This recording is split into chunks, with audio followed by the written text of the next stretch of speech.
All right, Jake. Well, this show, like now looking at it in hindsight, this show should probably be about 11 minutes. Knowing us too, it won't.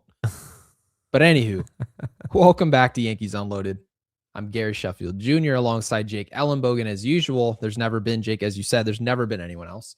Be sure to subscribe and like the videos. The best way to support us. Any and all super chats will be read on screen. We really appreciate Nick, obviously, getting in our supers before the show. We've got that locked and loaded. Guy, thank you, obviously, for trying to save him there. And there you go.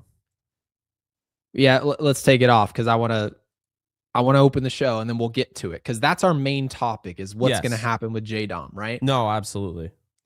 The 8-game win streak is kaput. Just totally gone. And if we're being honest, if one guy in a rotation was going to stop the momentum, who would that guy have been? Luis Gil, right? Mm-hmm. Solid start last time out. Jake, I told you that start against Boston, he pitches against Boston well. And it's starting to make a lot of sense maybe why, right? They've been that bad over there. Hot end to the season last year, but all in all, very young team. If anyone's going to struggle against Gil, it's probably a young team. And they just fired Alex Cora. Like, that's how bad it's gotten. And then his next start, he runs into Houston, who obviously is much more sure-handed offensively. We've done a pretty nice job of keeping him at bay. And we were talking actually earlier this series of how long that would last. And the Yankees did their jobs. They won the series. But then we go into the finale and Luis Gil goes 4 innings, 5 hits, 6 earned runs. He gives up 2 homers. Christian Walker had his way with Luis Gil today. Yankees lose 7-4. Judge goes deep for his 10th homer. And guys, our main topic tonight, and it's like not even close, is Jasson Dominguez, right? He was just called up. We talked about it all week of whether or not with the Giancarlo injury news, is Giancarlo going to be hurt for a couple days, or is this going to be something that lingers on and we have roster decisions to be made? Because Jake, you refreshed my memory. Shouldn't even say that. You actually just taught me flat out that we're not allowed to send down position players who are injured and bring up pitchers. It's got to be position player for position player and vice versa with your arms. That means if Giancarlo didn't go on the IL, J-Dom wasn't being called up. But when we got the news that J-Dom was called up, we knew exactly what was happening with Stanton. And we expect J-Dom to be DHing. Now that position is fully vacant for him to slot in there. We don't have to worry about the glove, which is a good thing for the Yankees. It's no longer a good problem to have when we have 4 outfielders. We now have 3 outfielders and now J-Dom as your DH. And of course, Gil, he was sent down, and Jake just said it off the air. This very well could be the last time we see his behind. And you might be right? The stuff wasn't great. We saw a couple pitches at 98, but overall, movement just wasn't there. He wasn't fooling anyone. It seemed like hitters had guest pitch on all night. For those of you who play MLB The Show. And then, of course, we'll talk Jazz, who's now 1 for 7 with the challenge system. He's playing much better baseball. That's a good thing, getting his confidence. But that confidence isn't translating into knowing how to use this system at all, Jake. Hey, I don't. We made the conclusion that if you don't know how to use the system, we just simply can't let you use it. And we'll talk about maybe what that can look like here. And then since Jake, Dominguez has been called up, I know we were trying to figure out what we were going to talk about tonight, what were going to be the main topics. And I told you I wanted to have this talk because Trent Grisham seemed like the best guy for the job as far as what they want out of a leadoff hitter, right? They want a guy who gets on base, and he's just going to go station to station. He's not going to steal in front of Aaron Judge. And maybe I don't agree with the decision, but I understand why they do it. I want to talk about, in our last topic, whether or not J-Dom and Jasson Dominguez, the Martian, can get called up and be promoted to leadoff. And maybe the Yankees can utilize some speed at the top of the lineup. Maybe you can say that Jose Caballero could also be an option at the top of the lineup as well. But I want to discuss whether or not, since our rosters changed, if leading off Trent Grisham is still the best decision for this team. Don't want to make it seem like the sky's falling. We just won 8 games in a row. It's clearly not. But maybe this team can get better in that way. So anywho, Jake, what are your thoughts on, first of all, Jasson Dominguez being called up? How long do you expect him to be here? Any thoughts? It's tough with this team, but I mean, really, theoretically, he should be here for the rest of time. I don't think he should ever see AAA again. He's way too good to be in AAA. Yeah, it's one of those things. I mean, Grisham is now hitting 160. He struck out twice today. No walks, by the way. Mm-hmm. And he has a 317 on base percentage. The guys that have a better on base percentage include Cody Bellinger, Aaron Judge, Ben Rice, of course, guy that wasn't in the lineup today, and Ahmed Rosario. Yes. And Caballero's right behind him. So obviously Stanton, he's probably going on IL, but yeah, it's a little ridiculous. I actually do not enjoy watching this guy lead off at all. I don't like him in the lineup at all. I don't enjoy watching Trent Grisham. I've said this now for a while, and mainly because I just think he's so lackadaisical in the outfield, and I think he's completely dropped off as a fielder. So I think his defense has gone down. So it's not like, Ryan McMahon. I actually think he's worse than Ryan McMahon right now, because Ryan McMahon is actually batting 177. He actually has a better batting average. And on top of that, Ryan McMahon is a much better defender. Now, I'm not saying, oh, yeah, Ryan McMahon is, he should be the third baseman. He deserves no blame. No, that's not what I'm saying. But you have to really think about it.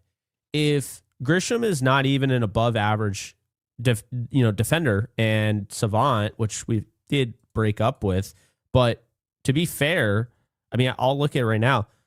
Trent Grisham has a 35 percentile fielding run value.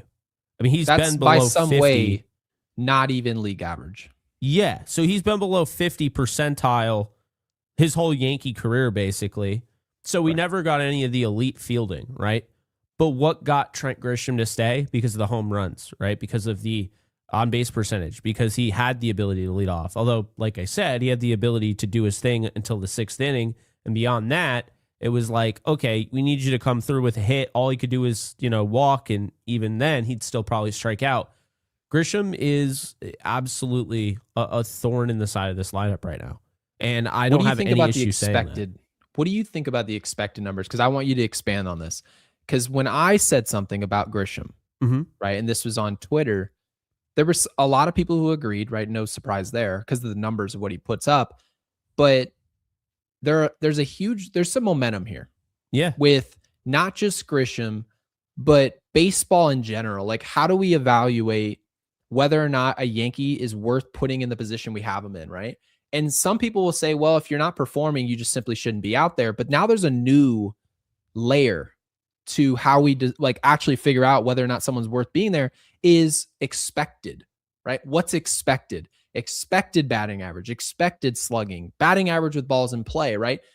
How do we determine whether or not someone's going to be good? And having said that, Trent Grisham, you mentioned that he's hitting, what did you say his batting average was again? Yeah, he's hitting 160 and his expected batting average would be 221, but people hit you with the fact that Savant has him 99th percentile chase rate, 97th percentile squared up percentage, 86th percentile whiff rate. Does that move you at all? No, it doesn't. Because, I mean, here's the thing. Bat speed sucks. Sweet spot sucks. Expected batting average is 221. Like, expected slugging is 435. Okay, but what am I getting? 346. So Trent Grisham, so maybe you can say, like, long term, do you think these numbers at all tell you that it could turn around, or do you feel like these numbers are overblown? I mean, I'll be honest. I think these numbers are overblown. Could it turn around? I mean, it's certainly possible, but I don't think. My thing is he could turn it around, but I don't care to see him turn it around because Jasson Dominguez should be starting in center field as early as tomorrow. And I feel really confident in saying that. I don't think he should be in left field. Like I said, he should be starting in center field. That's where his natural position was. Right. So I'm done, honestly. Like at this point now that Jasson Dominguez is up in the majors, I'm done. He needs to start. Grisham needs to sit the pine. I don't care that you're spending $22 million. You suck at spending anyway. So, you know what I mean? Like you have a $16 million player in McMahon who plays, all the time, right? You're spending $15 million and DJ LeMahieu is in some sort of resort right now. Like, how am I supposed to feel like, oh, Yeah, it's tough. No. It's tough when there's a salary cap. It's tough when you're Yes. actually good at spending money and you've set a precedent where it's like, yeah, we really don't want to like, come off as like, okay, we're just paying money and not using them. That's Right. all you do. That's all you do. We're always in this issue. Find another team that is constantly in the issue the Yankees are in. Like, Josh Donaldson, right? Aaron Hicks, DJ LeMahieu, Ryan McMahon, Trent Grisham. I could keep going, but like Joey Gallo. I mean, they're always in this notice that? They're always in this predicament of, well, he gets paid more, so that's why he plays. That's terrible. Can I ask you the question again? Can you reiterate? Yeah. I need you to read again. It's a statistic. What was his expected batting average again? Because keep in mind, there's a pretty large gap. To be fair, his real batting average is 160. What was his expected batting average again? 221. 221. What's the strength of Jasson Dominguez again? The strength of Jasson Dominguez is that Correct. He can hit for average. He's fast and yeah, I mean that's that. I mean he's got a cannon for an arm, but that doesn't really matter because he struggled in the outfield. You could have just stopped at contact, right? Mm-hmm. The average. So we're talking about median performance of Jasson Dominguez. His strength is contact. There you go. So when people say, hold on a second, J-Dom is coming up here, we don't want to play him every day because if we play him every day, we're giving up on Trent Grisham. The expected numbers say he should be much better. He should be at 220. But the average of what this guy will do, I'm here to tell you guys right now, Jasson Dominguez is not hitting 210. He's never done that at any phase. So that's including when he just got here, where he set it off. He has the significant arm injury, right? He goes under the knife, gone for a significant period of time, falls essentially out of the loop, comes back, and still was never this version of an offensive player. The only argument you can make about Jasson Dominguez is that we don't get as much power, right? Yeah. That's essentially the one thing you can say about him. And then when people talk about the glove, which objectively speaking in left field, we've seen nothing but poor defense in the regular season and spring training. It was not good. Now, having said that, if Trent Grisham was a platinum glove winner and you say, no, he's holding it down in center field, his expected offensive numbers should be a little bit better, we've got a case there. Now we've got something to really discuss. But in my opinion, exactly. So when you're talking about somebody who's premier at a position, right? Ryan McMahon, he made an error today, but the defensive metrics by the end of the season, I can guarantee you, are going to be high. They just will be. And whether we like it or not because of what he does with the bat is to be desired. Like he had a hit today, but guys, Ryan McMahon's been awful offensively as a unit of what's happened this year, as a collection, right? Now, having said all this, Jasson Dominguez is just simply a better baseball player overall than Trent Grisham. The average of what he will do and the average of what Trent Grisham will do is two different levels of baseball player. And so I'm glad that you really corrected me. Maybe you didn't realize you did this, Jake. Mm-hmm. But earlier today, I said DH is completely open, right? Mm-hmm. Giancarlo Stanton is hurt. But Jake, can you remind me again, when Giancarlo Stanton's healthy again, where's he going to go? DH. So where's Jasson Dominguez going to go if he's actually performing well? To the bench. By the way, also, it's not acceptable. What I talked about last night, I stand by it. Mm-hmm. Spencer Jones. Why not just kill two birds with one stone here? Like give these guys reps. If Giancarlo Stanton is going on the IL, that's serious. Mm-hmm. That's not like he's just go for a little bit. Because you know what the Yankees would do? They've done this before. They're not afraid to do this. What's that? They would actually rather have him on the roster for 10 days. They wouldn't even put him on the IL. They've shown us this. Remember how many times we complained? They had a guy who had never pitched. Winquest. Literally didn't pitch for like 10 or 11 games before they DFA'd him. They're not afraid of that. So I honestly would have, if you don't think Dominguez can play center field or left field or whatever, then you call up Jasson Dominguez to be the DH and replace Giancarlo Stanton. They're worried about the options there. Because if they do call those players up, to your point, one thing the Yankees don't like doing is using options with the players that really are chosen, right? Jasson Dominguez is one of those chosen prospects. Spencer Jones is another one of those chosen. We assume George Lombard Jr. will as well. They're not going to simply call up a player because it makes their roster better for a couple weeks and then they're forced to make a tough decision. They won't do that because it's easy for us as fans to say, "Oh, well, get Grichuk off the roster." You replace him with a Spencer Jones. Jasson Dominguez is on the roster. As a unit, you have a better collection of talent. But what the Yankees have proven this year is that they want to use players in roles. And I actually like that, to be fair, because if I saw Spencer Jones as a role player on the bench, I'd be pissed. Right? So, if Jasson Dominguez wasn't playing full-time, I would be pissed. So I'm going to hit you with something. Go ahead. Spencer Jones is on the 40-man roster. Doesn't cost an option. It doesn't cost us an option if does not cost an option for him to, if he's on the 40-man roster, does not cost an option. So they actually have zero excuse. Now, what do you think about the concept of, because people are going to say this, right? So I would say Jasson Dominguez is considered the finished product, right? His glove just kind of is what it is. But Spencer Jones, on the other hand, it seems like you think he's ready for the big leagues, but then there are a lot of other people are saying, hold on, he's got to figure out the contact aspect. He's missing the bat. He's missing too many baseballs. So if Spencer Jones gets called up here, to your point, we don't use an option. The Yankees may say he's not getting the consistent at bats that we would like to see one of our top prospects get.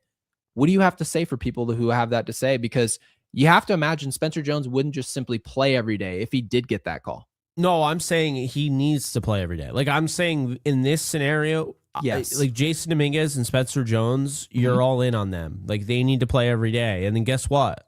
Worst comes to worst, like Stanton comes back and now they're not playing every day. One of them, maybe they're alternating, but whatever you do is better than them wasting away in AAA. I don't care what anyone says. So you're okay with the way we use our outfield in 2025. I'm not saying this is the wrong answer, but in 2025, we use Grisham, Bellinger, Judge, right? And we use, who else did we use last year in the outfield?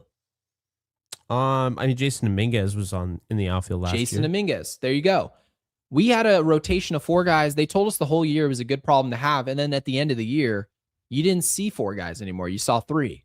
One of them just gets completely phased out. So as long as we're okay with starting those 2 guys, and then when Giancarlo comes back, he's going to play. It's not up for debate. They're going to do that. And then we react after that. Yeah. You're going to get part-time young players. I'm okay with it. I didn't really think about it until now. I'm okay with that because what's the alternative, Jake? Waiting for Trent Grisham to be off the roster at the end of this year. We go through another postseason run. If we lose in the championship series, then they go, all right, we throw the keys to a young player. We're going to sign another Grichuk. We're going to sign another vet. And those young players aren't going to play every day. They just won't. They'll tell you they will. They will not. So if it took Ben Rice to hit 1,200, his ops is 1,200, and he still doesn't play every day, guys. Spencer Jones is going to be 25 in May. I'm tired of this. I don't give a shit. He hasn't played in the MLB. Okay? Yep. He hasn't played. I mean, they've called up everyone under the sun, but they haven't called up Spencer Jones. He's going to be 25 in May. It's time. Like, and I don't care about that. And I stand by it. I don't think the everyday reps are a big deal. If anything, I think it's hurting his case because, again, the analogy that I made. First off, the crockpot analogy. I don't care what meat you get. I don't care if it's the greatest meat on planet Earth. If you leave it too long in the crockpot, it doesn't taste good, right? Same thing with the Truman Show analogy. It's like these people have other lives, right? In the Truman Show, they're just like walking around, everything. They're playing a role, but he's never moving, but they're living their life. They're just actors in that moment, but they go off. They have their own lives off the show. Truman's the only one that doesn't have a life. So again, Jones literally gets up every day and knows he's not getting promoted. It's literally just, at this point, he's probably hoping he gets traded.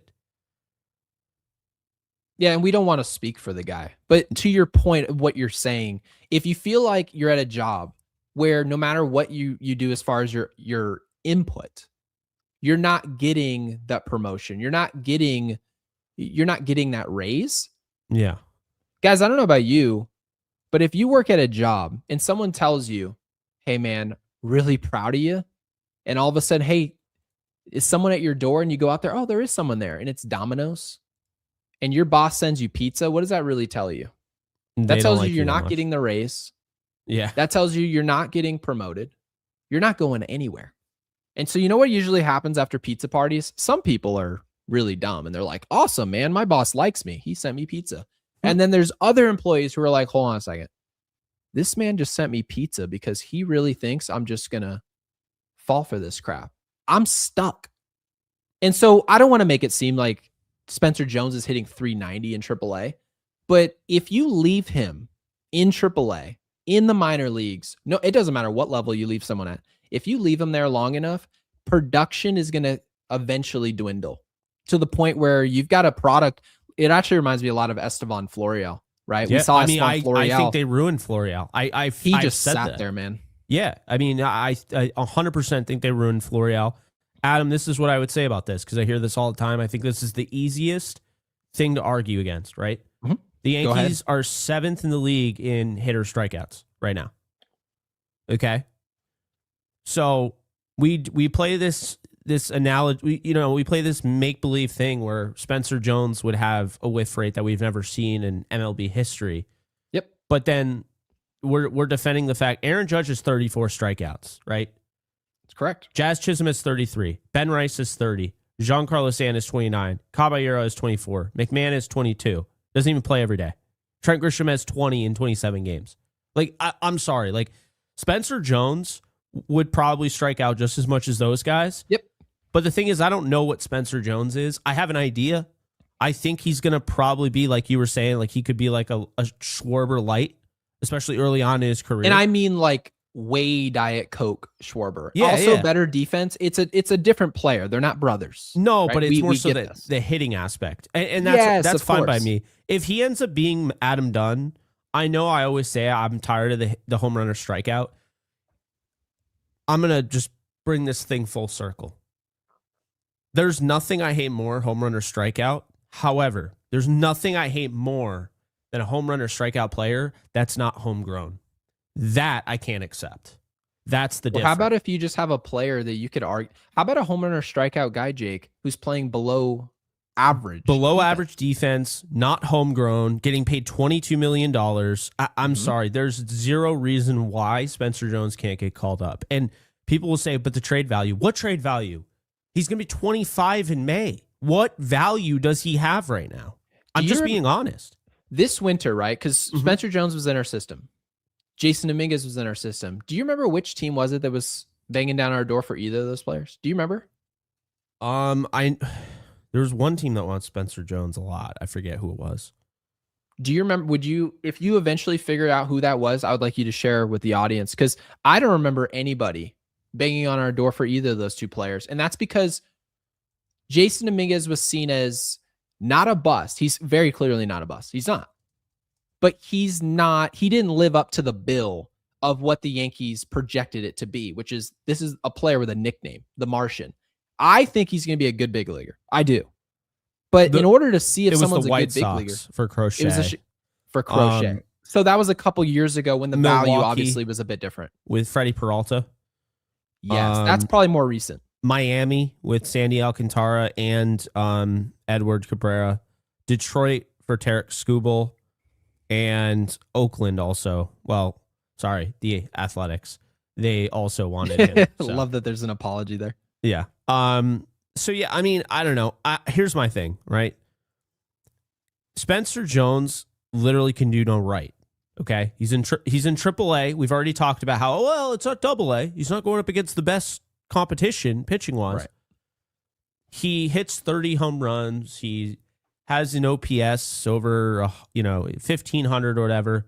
Great defense. Great defense. Hurts his back, comes back and is like not 100% him, but he's still playing well. Yeah. And then people are back on, the whiff rate. The whiff rate. The whiff rate. It's like, okay, but I mean, Ryan McMahon is the third baseman for the New York Yankees right now. Like, you know what I mean? I don't understand why it's such a big deal. Like it's built-in excuse making for Brian Cashman's ineptitude to actually call up a prospect that's been a top prospect in the organization for now like 4 years. I'm I've just got to tired ask of you hearing something it. then, because mind you, when people say I give a crap, right? I Yeah. care about the whiff rate. You're allowed to care about whatever you guys Absolutely. want. Guys, don't listen. You don't have to listen to us, right? It's our show, and we're just telling you what we think, but we're not the Bible. You're allowed to think whatever you want. When it comes to evaluating talent that's in your system, and I don't even want to get to Ryan McMahon. Let's just isolate the competition between starting center fielder and player in the system who was just called up at the position, right? You're talking about Grisham, Jasson Dominguez. If Jasson Dominguez was giving us contact with a low whiff rate, speed to be able to steal bases, he was giving you elite defense, isn't that just a superstar? An elite defender with a high contact rate with power and steal bases, that's just a superstar. Spencer Jones, in my opinion, he's not going to be a superstar. And I don't want to say he's not going to be because I don't want to just write something off before he ever shows up through the door. But based on my projection of what I think, my personal opinion, I think he has the potential to be a good baseball player. But having said that, he is not a perfect baseball player. There's a reason, if you go look at the top 100, he's not at number 3. He's not at number 1. He's not at number 9. He's not anywhere near there, and that's why.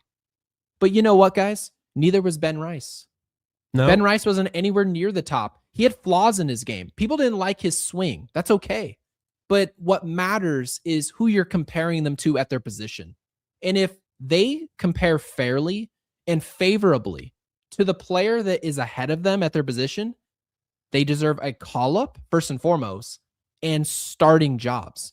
That's how this works. And if you don't like Spencer Jones starting for this team, that's okay. But you better be the most aggressive voice in the offseason to go get an outfielder who you think's worth starting with a good contact rate. Provide solutions, not just what's bad about a prospect. So I think Spencer Jones is a wildly flawed prospect, but considering who he's compared to in Trent Grisham, I think he looks just fine. I think it's worth the risk. I think seeing Jasson Dominguez, who's again a very flawed baseball player, not really hitting from the right side. I know we've seen some positive momentum, but it's coming at the minor league level. He has flaws, and I'm okay with those flaws because the guy I'm comparing him to has more flaws. That's really the gist of it for me, Jake. I think the player that they're replacing simply has more holes in his game. I like what you said. I like some of the comments I've seen. I think it's a really good point. I mean, someone said the coach's son, so I assume they're talking about Anthony Volpe. It's a really good point. Anthony Volpe, by the way, is not a need. It's actually creating a not a good problem to have. It's creating an issue, believe it or not. Right? Think about this. Yeah. Because I'm not out on Anthony Volpe, right? Like, I'm not sitting here like he shouldn't be called up. He doesn't deserve to play. I mean, Ryan McMahon's on the team, right? Trent Grisham's on the team. Like, Anthony Volpe could probably hit better than 160 right now, to be fair. Maybe not. I don't know, but he deserves to at least show us that.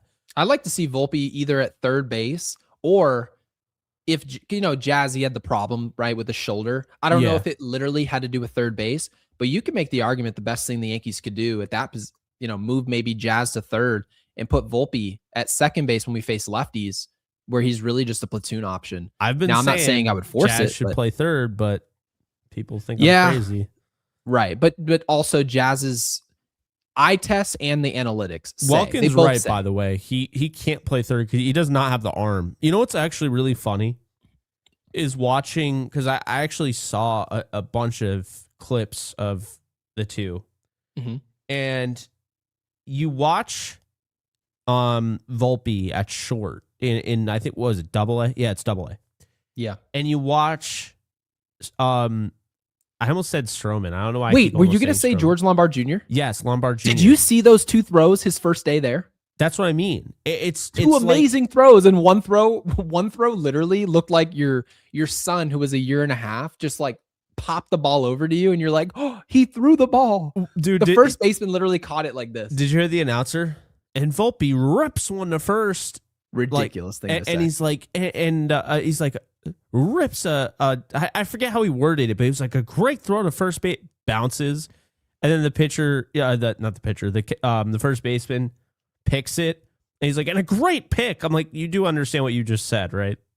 That's like a double negative. Like you can't. Yeah, and it wasn't like he threw the ball 95 in the dirt and it had authority coming in. You guys watch the video for yourself. You'll have the same takeaway as us. One ball from George Lombard Jr. If the first baseman didn't, if the first baseman didn't have his glove on, it would have killed him. Whereas Volpe's ball, I mean, you literally could have just worn it off the chest and probably not even felt it. So I'm not trying to make fun of Volpe, but Brendan, to your point. I'd love to see Volpe play shortstop for the Atlanta Braves. I feel like he's going there. I don't know why. You ever get that inkling, like when you look at a player and you're just like, they're going to end up on this team. I've gotten these right before. I don't know why. Mm-hmm. I always thought Freddie Freeman would end up on the Dodgers, and he ended up on the Dodgers. Volpe looks like a Brave. He just does. I don't know, but I wanted to throw this last part and wrap up the Spencer Jones conversation. Mm-hmm. Today, we'll have plenty of time for some Spencer Jones conversations in the future. But so I wanted to share with you I understand baseball trade values is like Savant. It's not the Bible, so you have to take it with a grain of salt. But yes, I think it's interesting. So I want to give you my findings here. Baseball Savant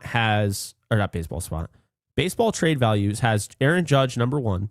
Okay. This is the most like trade value wise. Like if somebody traded for Aaron Judge, that would be the biggest value, right? Right. Number 2 is Ben Rice, which shouldn't really shock people. Not at all. Yeah, number 2 is Ben Rice. Number 3 is Max Fried. Okay. I'm a little not even surprised by that. No. No. Number 4 is Austin Wells. Nope. Number 5 is Cam Schlittler. Nope. Number 6 is Will Warren. Number 7 is Dax Kilby. Number 8 is George Lombard Jr. Number 9 is Ryan Weathers. Number 10 is Elmer Rodriguez Cruz. And number 11 is Spencer Jones. Now, I don't think this is deadly accurate at all, right? I don't. One way to say it. But Spencer Jones being 11th actually kind of is my point, right? Is Spencer Jones more valuable than Aaron Judge? No. Spencer Jones. Is he? Damn it! Is he? That'll be. Let me write that down. Yeah, put that in there. Spencer Judge. No, I'll let it go. Everyone. It's better than arson, I guess. Points made. Yes. Yeah. So. Well, we're not total dumbasses. Yeah. Well, there you go. So Spencer Jones. Would you take Ben Rice or Spencer Jones? Next question. Would you take Max Fried or Spencer Jones? Max Fried. The Austin Wells thing kind of blows the entire. The Austin Wells thing's a joke. He has no value at all. Yeah, mind you, you actually brought up a point maybe 3 or 4 days ago. You were like, "Hold on, your catcher's back." There's actually some really solid catcher play around the league. Austin Wells' framing and blocking. We know the throwing's not great. Yeah, but not all catchers are perfect. But come on, Austin Wells is not worth oven in here. But guys, Cam Schlittler, it should basically be this. Aaron Judge, I would probably say Ben Rice, because I weight position players more than I do arms. That's just me. A guy who plays every single day, who's young, and who has an ops of 1,200. Right now, I put Ben Rice as the second most valuable trade asset the Yankees have. And of course, I say that not saying he should be traded. I'm saying that as far as value goes.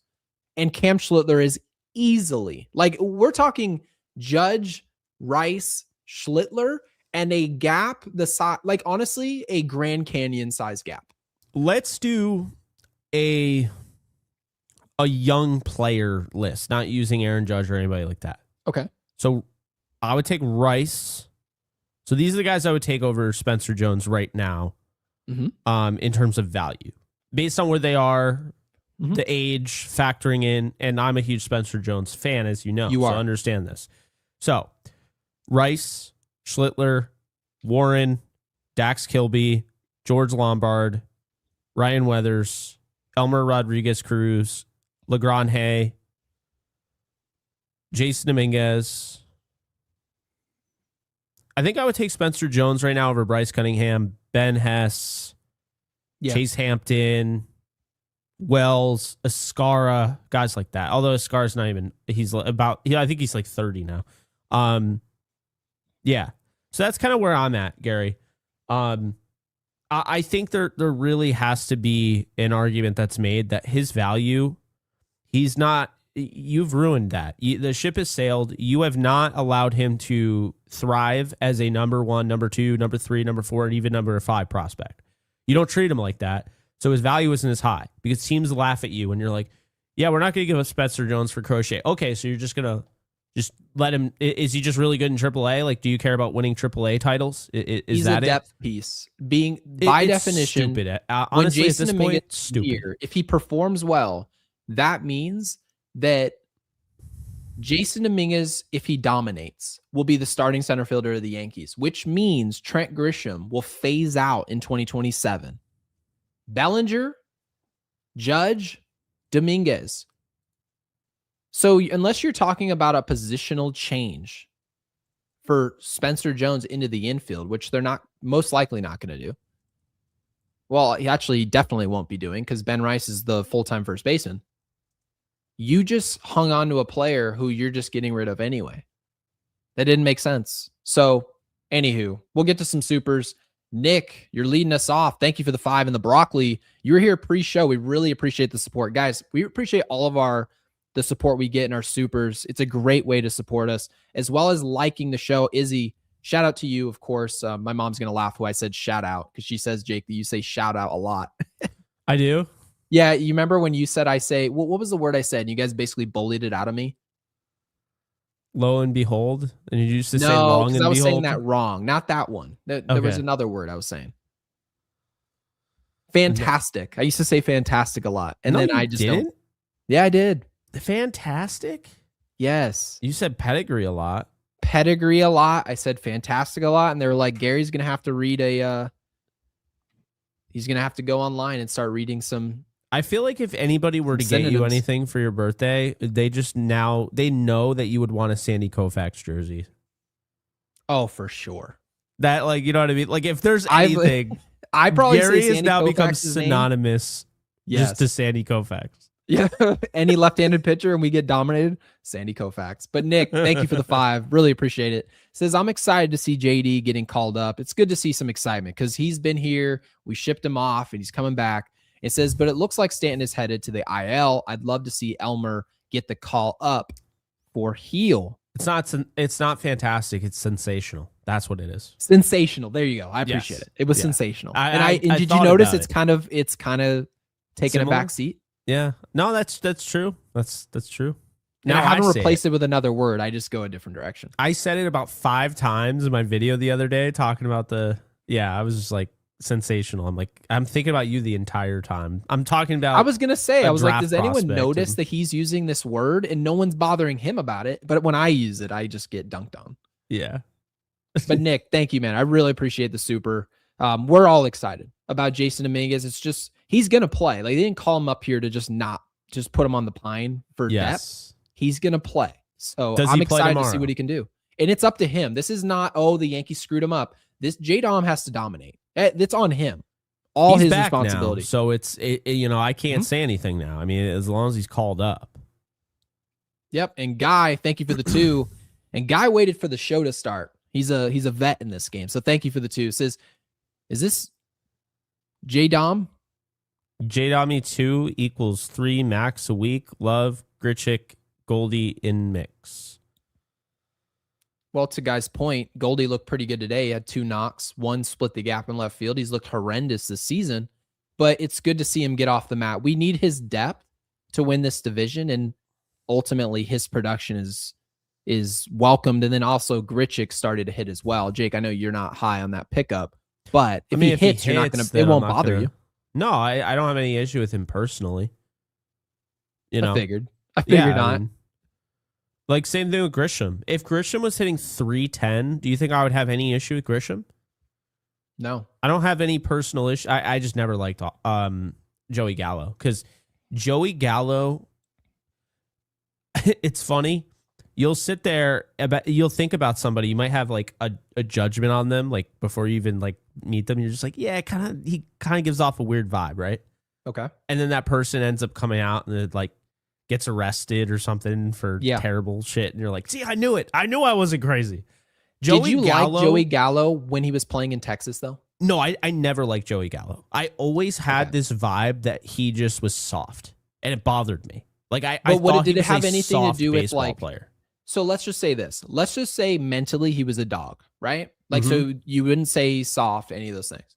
But he was still the 200 strikeout guy who could hit 40 home runs and play good defense. Would you accept that?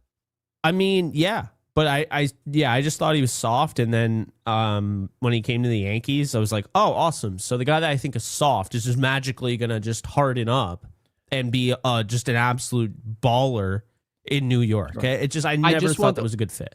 Yeah. The only reason I bring it up is because Major League Baseball is really hard. Yeah. The worry that people have about Spencer Jones, and not that I agree with the fact that we should be so worried we don't ever give him an opportunity, but they're worried that really what he is Rangers Joey Gallo at his ceiling, which if quality defense, Yankees, homers, and in case. If he came to the Yankees, Joey Gallo, and did what he did, I mean, even if he complained about like living in New York, whatever, if he has results, no one responds negatively to that comment. Remember? Yeah, Michael K lost it because he's just like, oh, now he's complaining. Like, basically, it's like, wait, you're telling me you weren't pulling your weight and now you're going to complain about people? Oh, people are hard on me. It's hard living here. Like, I'll grow up. Well, first of all, if they weren't hard on you, then it wouldn't be that difficult to play in New York. Now, would it? Yeah. I don't know. He can't live in New York. And then he thought he was going to come hit a $140 here. And then we were just going to leave him alone. What do you think this is? People aren't outside your house. He was acting like people were pretending to be DoorDash deliverers and they're just harassing his family. No, they weren't. You were walking down the street and someone was like, hey, man, your ass. That's what was happening. So don't make it seem like it was worse than Joey Gallo. It wasn't that bad. Frankly, when you were in Texas and if you played the way you did in New York, no one would have cared because you're a Texas Ranger. But when you're a Yankee, it's just a different standard. We have much higher standards of our players. And sometimes it's fair, sometimes it's not. But you knew what it was before you got here. So no sense of even saying it. As soon as you do that, you will lose the fan base. Like immediately. And they already are not on you, but well, they are on you. They're not with you. But if you like Ryan McMahon right now, the best thing he can do is keep his mouth shut. Because as soon as he says, yeah, it's been really hard playing in New York. It's just too tough here. If he ever says that, he will never be able to recover. It'll be over. Yep. And I don't think he will, by the way. I think certain players are smart enough to just know what to say and what not to. No, he's smart enough. And knows. For example, when we saw Sonny Gray, right, Marcus Stroman, the second he started to really struggle in New York, you can kind of tell with certain personalities which ones will kind of drown. And it's those guys. It's the guys where they're with a different organization every 2-3 years. They get there, they get off to a hot start, and they're fitting in, they're gelling, saying all the right things. And then as soon as you see them get knocked on their ass for just a second, they'll show you exactly who they are. They'll tell you. That's one thing I will give a lot of grace to Jazz, because I think some people would say, oh, yeah, he's sinking. But I would push back on that. I think he's had some really bright moments. I think more often than not, he's been a very good player for the Yankees, and he's been worth everything they gave up and more, in my opinion. Which wasn't much. No, it wasn't much. But at the same time, he's had some horrific moments. Yeah. And I don't think he's ever shut down, become a player that you're like, okay, he's never coming back from this. The way that Marcus Stroman, you get a ground ball to Anthony Volpe, ball doesn't make it in time, throw the effing baseball, and he has to apologize for it. Yeah. There's never been a situation like that where you go, oh, there's the old Jazz from Miami. You can definitely make the argument, oh, it's a little casual, right? We saw a ground ball to second this year where it was just inexcusable, and we addressed it at the time. But there's never been a time where Jazz has just been horrendous, and he's been bad for a while this season. He's starting to pick it up a little bit here. But when he was at his worst last year and when he was playing 2 weeks ago, he was a 0 for the Yankees, just not worth anything. And he still was trying to say all the right things. And ultimately, we'll give him credit for that. B. Rye, thank you for the 10, says J-Dom for life. At least he needs to start at DH. I'm actually with Jake here. I think he should just start in center field. Let's least give him an opportunity. Gary. I got Gary on the train, finally. And mind you, if it looks so horrendous that he can't even read a ball, you could just move him. You just simply make a reaction to it, because you can't tell me that. You can move if you him really want to get game, someone's right? bat in the lineup, then throw Grisham at DH. I'm not saying you should ever do that, but if you're that worried about missing his bat, DH is wide open. So there you have it. Yeah, I mean, I think you got to try him in center field. I mean, you got to at least try him. He's never played in center field in the MLB. Jake's like, I agree with my point that I made. No, the point makes perfect sense, though. Seriously. No, I'm just like reaffirming what you just said about my point. So therefore, yes, I'm doing exactly I agree with saying. the point that you agreed with. Yeah. No, but B. Rye, thank you, man. By the way, we really appreciate it. Did you catch who was in the lineup today for Houston? No. It was what's his name? Braden Shoemake. Oh, the guy we got rid of. We traded him. Yeah. Did you not get a kick out of that? I thought that was hilarious. That is funny. It almost feels like, God. That's how bad they every are, time by the way. They're like, when you said earlier, you're like, boom. Spencer Jones might even be wishing he gets traded at this point. That's probably like the most surefire way to get called up to the big leagues, is be in the system and then traded by the Yankees. I just demand a trade when I'm like 26. Do you know how Just often? get me out of here. By the way, this is the Yankees because they have a $300+ million payroll, even though, Brian Cashman just is on a cruise ship, not really paying attention. don't know how he does it. But they have a $300 million payroll, okay? So this leads to guys who are just in AAA, just chilling there, who's not good for the Yankees and will never get called up. Nope. And yet, anytime those guys are gone, immediately they're in the MLB. Immediately. Never We fails. even saw with Billy McKinney? Billy McKinney, to which is Oakland funny at the enough, time. he ended up being part of the Yankees' actual MLB roster later on. But Billy McKinney, Rumfield, we saw Pereira immediately when they traded him to the Rays. Oh, what's his face in Miami? Catcher. Oh, yeah, Augustin Ramirez. I'm telling you, we ship you out. Would have been on. Congratulations. You're a big leaguer. Yeah. Narvaez went from he's just going to have a cup of coffee in the MLB. Yep. And be a backup to now he's starting every day. And you said Caleb Durbin, correct? I didn't say Caleb Durbin yet, but that's another one. Shoemake. I'm sure there are pitchers as well. Well, we know we had Garrett Whitlock, who was Rule 5. We ended up losing him for nothing. That was so genius on the part of Brian Cashman. I think he deserves a gold star for that. That is a whole level of just galaxy brain thinking. Are you kidding me? That's the one I never understand. I'm not sitting here telling you Garrett Whitlock was Roger Clemens. I'm not saying that. But to just let him go for nothing was stupid. And honestly, that's why I was so pissed when they didn't put TJ Rumfield on the 40-man.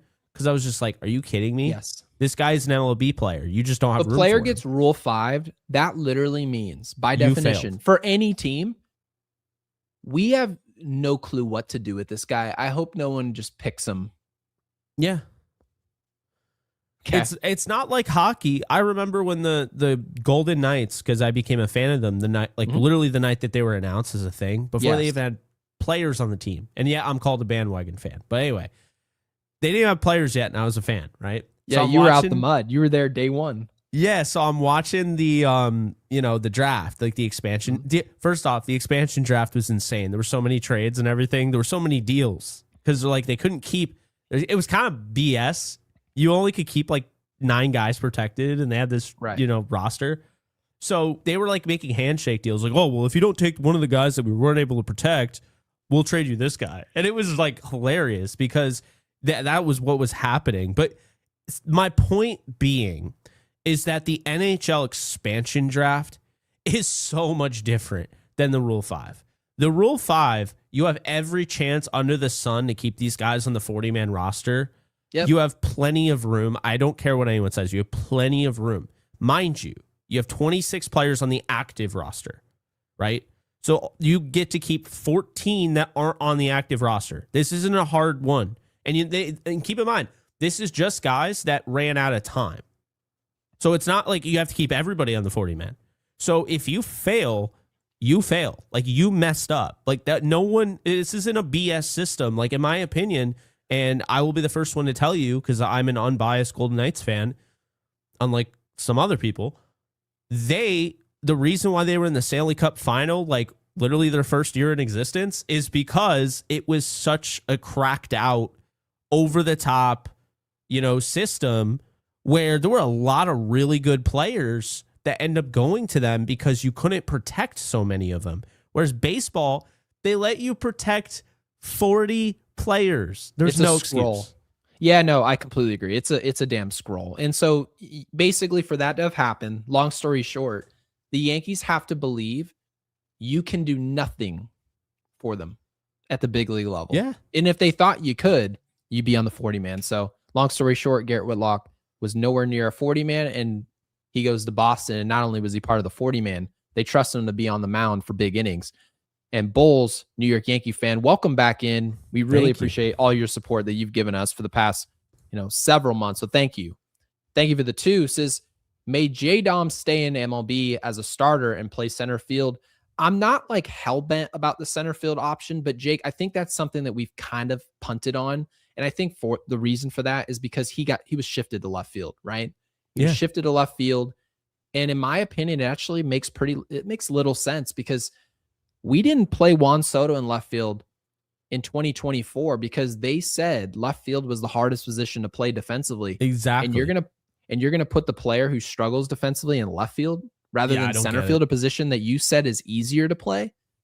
It doesn't really make sense. So I'm all for this idea to at least try it in center field. We're not getting that good a defense already as it is. And David with the bomb. We got the boysenberry. Yeah, this is a steak. This is not even though we appreciate the stickers, this is not a sticker. Nice work, Jake. David, thank you for the steak and the 50. Really appreciate that. And again, guys, if you're new here, and there definitely are some new people, no doubt about it, be sure to subscribe and hit the bell icon to be notified every time we go live. We're live after every game. The late shows should be coming to an end here. So we did an earlier show tonight. Glad that everybody showed up. Jake and I thought this would be a 12-minute show because there was nobody here before the show started, but you guys showed up. So we really appreciate it. And David with the 50 bomb says, Dominguez is a natural right-handed hitter. Interesting. I do not see that. But he says, leave him up there and let him get the experience. He will come through. I like this just for the sake of saying that, Jake, you and I said he should just be a full-time left-handed hitter, right? That's the thing that he does consistently. Yeah. Having said that, David's point here is it really kind of goes hand in hand with what happened with Ben Rice. Ben Rice never really got consistent at-bats against left-handed pitching. Never. Despite what he showed against Chris Sale, right? Garrett Crochet, and a lot of those at-bats against, every once in a while, Boone would accidentally leave him out there, but then the very next day, he would platoon him and take him out the game. Guys, Aaron Boone eventually decided that Paul Goldschmidt's a bench player. Ben Rice is a full-time player. And now we see Ben Rice far more often, and yes, against left-handed pitching, and getting that, to David's point here, the experience of taking consistent at-bats against lefties. He's now his ops is in the 1250s. That is only unlockable with experience. Do you know his numbers, by the way, in AAA? Because I actually have the splits. I would love for you to read them. I have no idea. I know what the overall numbers are, but I'm not sure about the splits. Go ahead. So he's got 18 at-bats, keep in mind, against lefties, 74 against righties, right? So against righties, which when he bats left-handed, he hits 311. He's got a 407 on base, 419 slugging, and 826 OPS this year. Excellent. But when he hits it against lefties as a right-handed batter, he has a 389 average, 450 on base percentage, 722 slugging, and a close to 1,200 OPS. I know it's only 18 at-bats, but if he has figured it out on that side, he's going to be surgical at the next level. I'm not kidding. Can I say something? Yes. You said 18 at bats. How many at bats did the average Yankee get in the postseason this past year? Can you refresh? I think it was literally 18 at bats. Weren't we able to use that sample size in the postseason to make judgments about how Grisham played? Yeah. About how Ryan McMahon played. He played well last October. About how Absolutely. poorly some players played. If we can draw conclusions about players in that short sample size, we can't draw at least an introduction to a conclusion. 22 at bats Dominguez with runners in scoring position. He's hitting 409. David has a point, ladies and gentlemen. Mm-hmm. The numbers say that. And now, mind you, if he gets up to the big league level and he can't hit left-handed pitching right-handed, you adjust.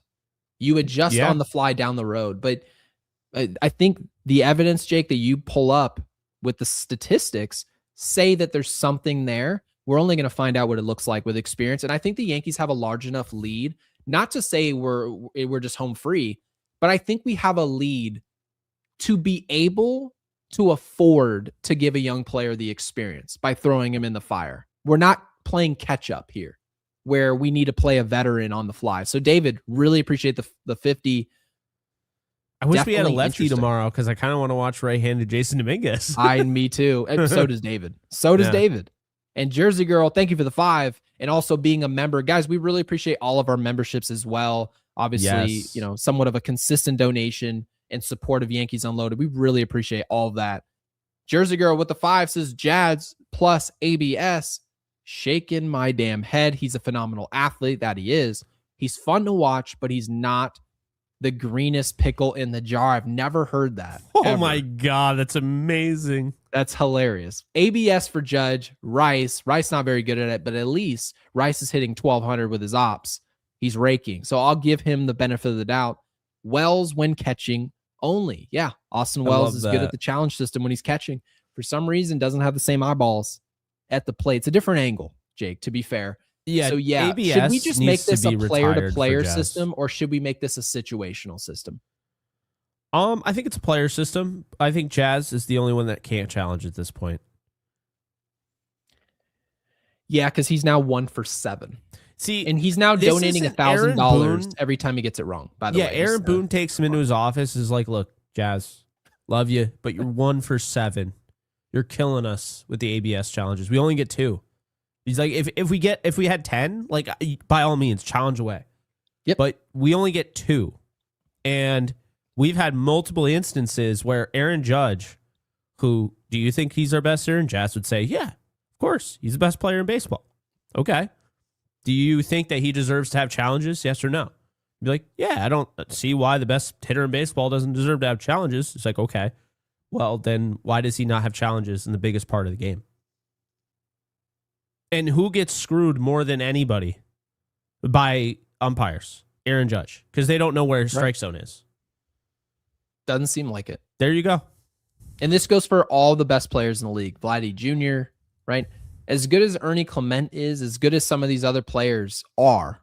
Cabby's not 1 for 7. He's actually pretty good. My issue is and I love Cabby, but why is Cabby challenging 10 times through the first 27 games of the year?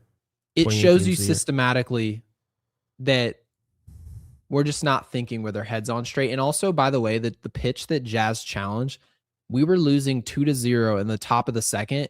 It's right in the zone. Was a 2-1 pitch.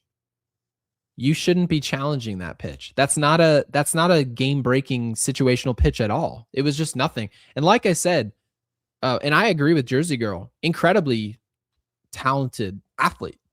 But this isn't athleticism we're actually talking about. He's starting to hit, right? He had a knock today. He's hitting.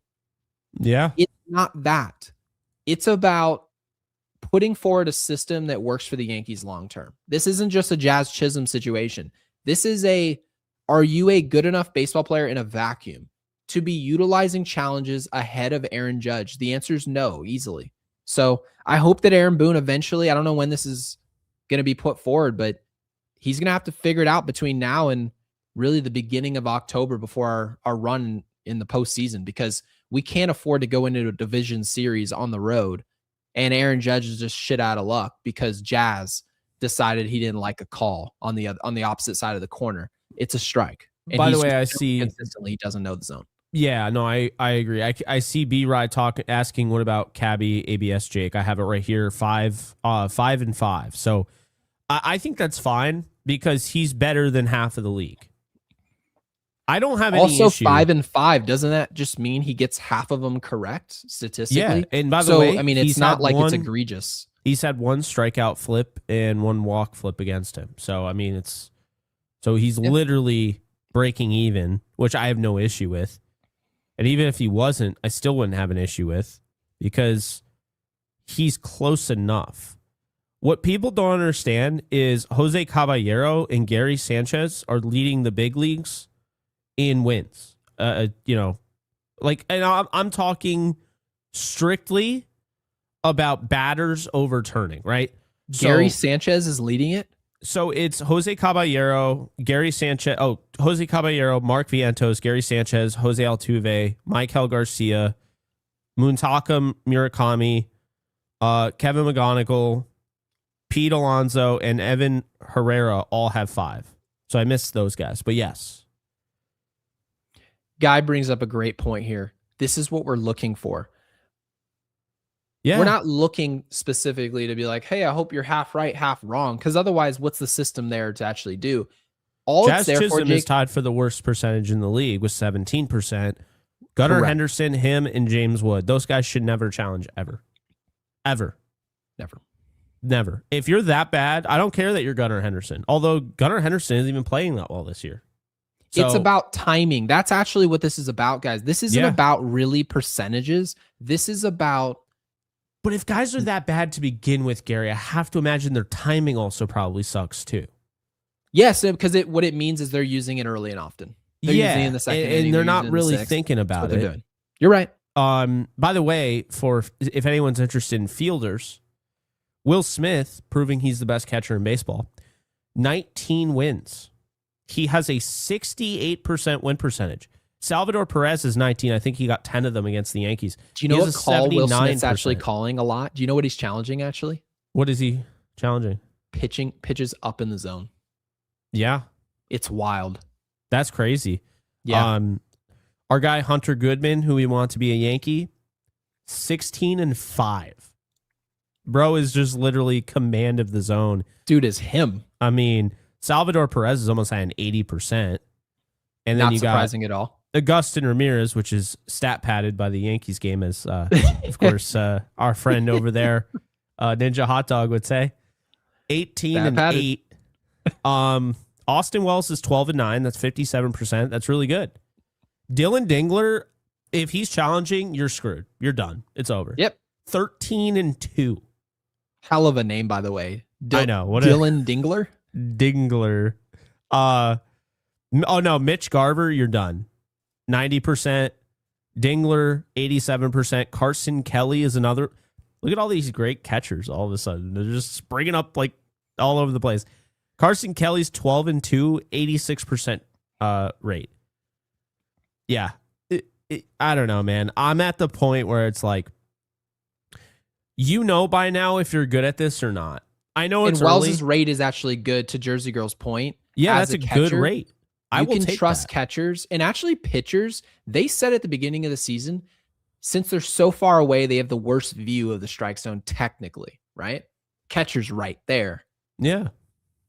They actually said, oh, we probably shouldn't trust the pitchers. But so far on the results, pitchers are actually having more success than hitters because of the angle. And John, by the way, he gets a lot of flack.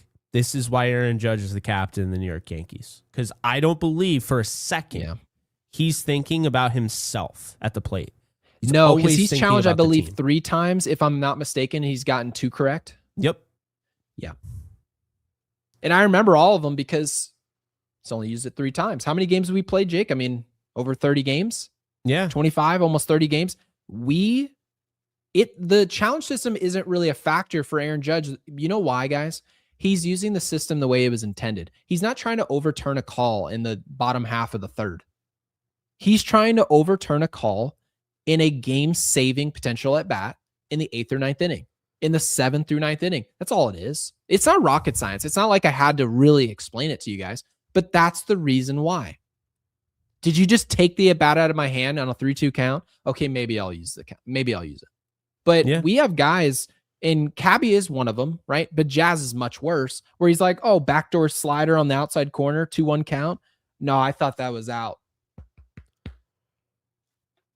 No, that's not the point. I hate when Jazz challenges ever, because it just never makes sense. And you know what I think it is? I hope you guys heard my scalp there, because that hurt.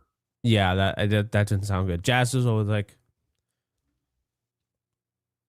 oh, no way. No way that had the corner. And he's sitting there looking up at the Jumbotron like, oh, no. Really? It's like, I know, now he's been in the zone since arguing with like 1900. facts. Like it's guaranteed. Like there's literally robots that are like telling you exactly where it was. He's like, I think somebody hacked the system. No. it's like watching somebody just like put their fingerprint on like the murder knife and being like, oh, that's me again. Oh, well, I can't believe it. It's the data. It's going to come up you all day, every day. It's the strike zone. The strike zone is the same. That's why we like this game, is because baseball probably changes less than any other sport. The game is just what it is. You should know the strike zone by now. You know what Jazz looks like stop challenging. When he does the ABS? He looks like me when I've confronted somebody in Clue and asked them if it was like, you know, oh, is it this and this and this? And it's just like, nope. And I'm just like, oh, how? I literally only have this left. Like, it cracks me up, man. It was never going to be what you wanted it to be. And Nick, thank you for the 5 again. Really appreciate all your support tonight. Says, I think JD's biggest issue is getting a good read on the ball. Completely agree. Jake has actually made the point. Not this year. This past offseason, Jake, you actually talked about his reads. He looks unathletic, sneaky unathletic for how athletic he really is, right? And how athletic that Michael K covers him to be, because his reads don't look. It's like watching a cornerback in the NFL. You can tell when a guy, yes, he might run well in the 40 and do all the cones correctly, but as soon as you get him out there, Jake, you call it game tape. And a guy doesn't move his hips and he's not agile in game action. Oh, game speed? Yeah. Game speed. That's what they call it. And so Nick is basically describing game speed here in center field and left field. Left field, it looks like he's getting turned around on some reads, right? Balls seem to be moving on him. Looks like Tarzan plays like Jane. That's right. But maybe Jasson Dominguez, to Nick's point, you get him in center field, it could help with his bad jumps. And he can close in due to his speed. So, Nick, we hope so. But thank you, of course, for the super. And Bautista with the 5. Love to see all these names in here. Really appreciate it. He says, what's hurting J-Dom is trying to hit right-handed. I believe if he stays hitting from the left side, he'll hit for more power. But also, Jake brought up some numbers that suggested that the right-handed, not just the contact is better, which actually is what I wanted, but the power was there as well, Jake. You mentioned the slugging. Slugging was there as well. We'll see if he can do it at the big league level. But Bautista, thank you for the super. Guy with the 2 says, J-Dom, a scout, said in 2018 he was better right-handed. Well, I don't believe that. Scouts say a lot of things. So they were wrong about that. His left-handed swing. Can I also say that the short porch and right? Like, I know that's 314 down the line. Mm-hmm. I think people also forget, and I'm not saying about the super chat in general, but just like I see this a lot. Like, oh, he'll be really good as a left-handed bat. Mm-hmm. It's just like, why is it we overrate like the whole lefty thing when it's 314 down the line, but like down the left field line, it's literally 318. Like that's. I hear what you're saying, because technically speaking, if you hit the ball to right field, you have an increased chance to hit a home run. But if you hit the ball to left field, as a player with speed, you exponentially increase your chances for a hit. So down the left field line, still somewhat of a short porch, not deep at all. But in left center, it's called Death Valley at Yankee Stadium. There's a lot of room out there. And that's why they call left field the hardest position to play defensively. But as far as the way J-Dom plays, you could easily make the argument that him hitting the ball to left field and left center field is much more advantageous to his style of play. So, yeah, I don't agree at all with that scout. I think you can just look at the swing right-handed, and it's a little tomahawky over the head, and his left-handed swing is beautiful. I love his swing from the left side. You know what's funny, though? His left-hand swing. Wasn't he the one last year? Well, Austin Wells was doing it, too. I've never seen it, and then I saw it, like, all the time. What was that? Follow-through, the bat would be like this, and you'd be like, what the hell? Yeah. You know, instead how about of like remember when J-Dom hit the like walk-off and hit his helmet off? Do you remember that? And we were like, that was the ugliest swing I maybe have ever seen. You're absolutely right. Tomahawk. Like, it's like when A-Rod had kind of the, like that, but like J-Dom's like this. And I don't even hate understand that swing. Mind you, I'm like one of the biggest A-Rod fans, like to watch in New York. That little tomahawk thing that A-Rod did, I like the bat flip he did to pimp and knock. Like when he was doing that in the postseason in 09, love that. Yeah. That little helicopter thing is never looked good on anybody. You don't like A-Rod's swing?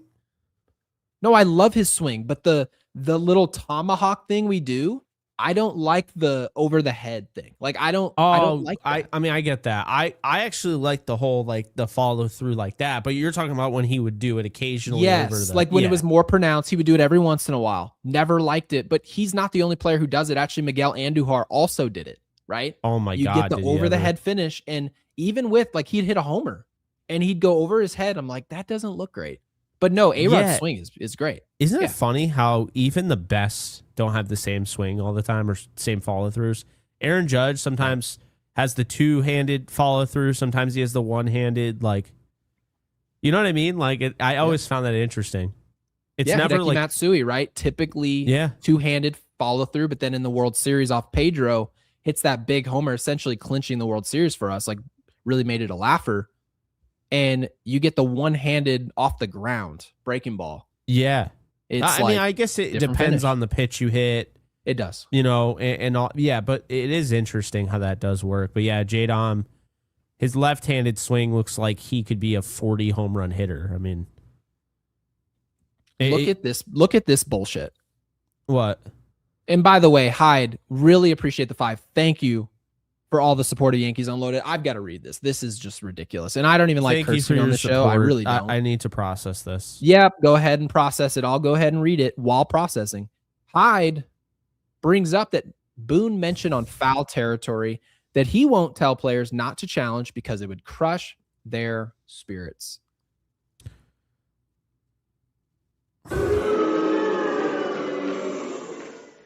I don't boo anybody, but you're in the dugout to tell people you need to tell it to them professionally.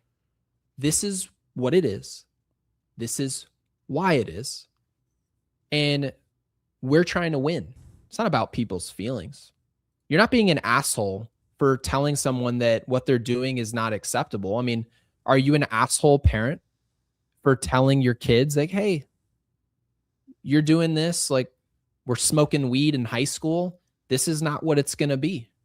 We've got to pick this up. Oh, no. I didn't want to tell my kid the harsh truth because it would have really crushed his spirit.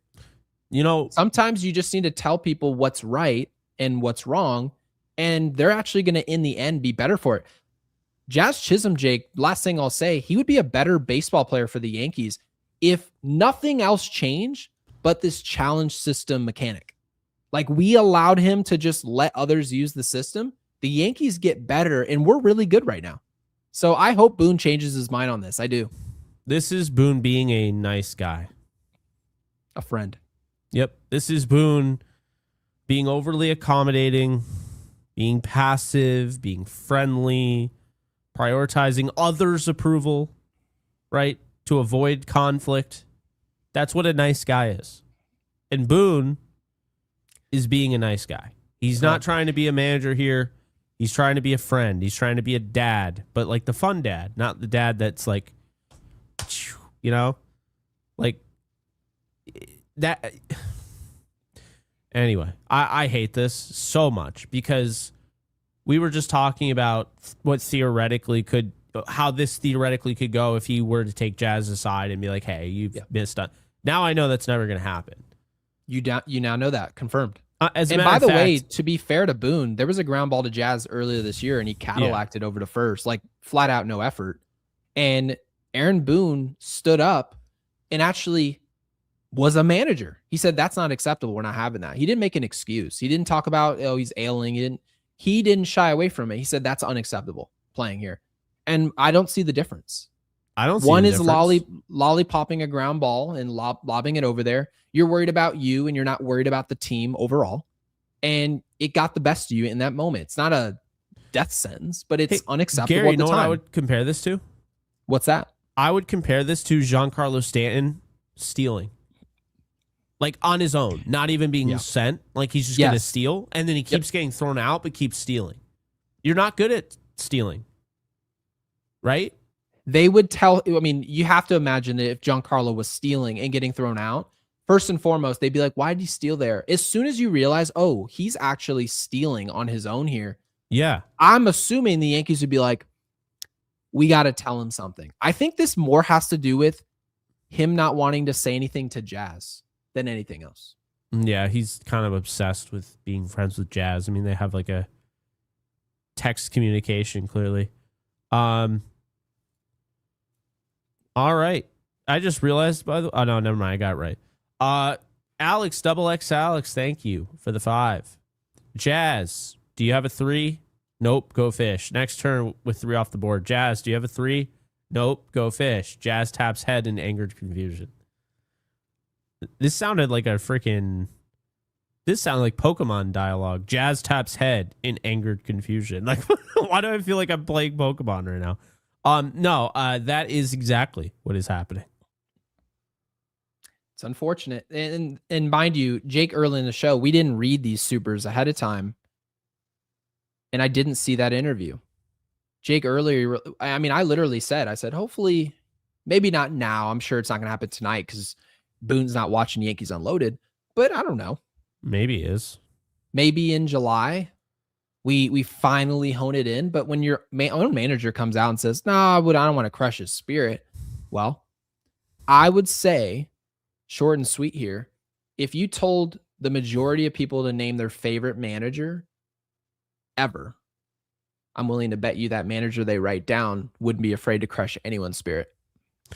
Yeah, on top of that, you're not afraid to crush Ben Rice's spirit, who's the best hitter on the team.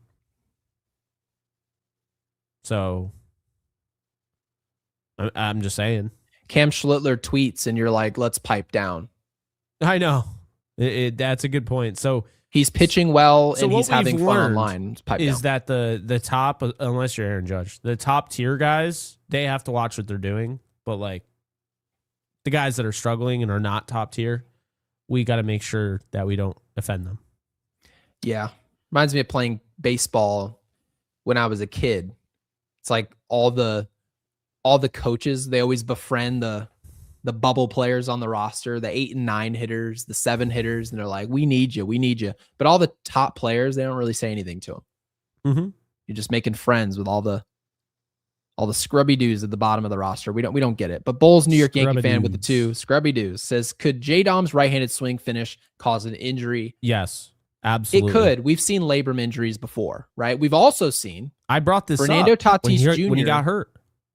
Yes, Fernando Tatis Jr. also, remember, he had that shoulder dislocation, which thankfully hasn't been a problem in a while. The first time he had that issue was actually a swing that he brought over his head, which he normally wouldn't do, and it caused an injury. Now, mind you, it very well could not, right?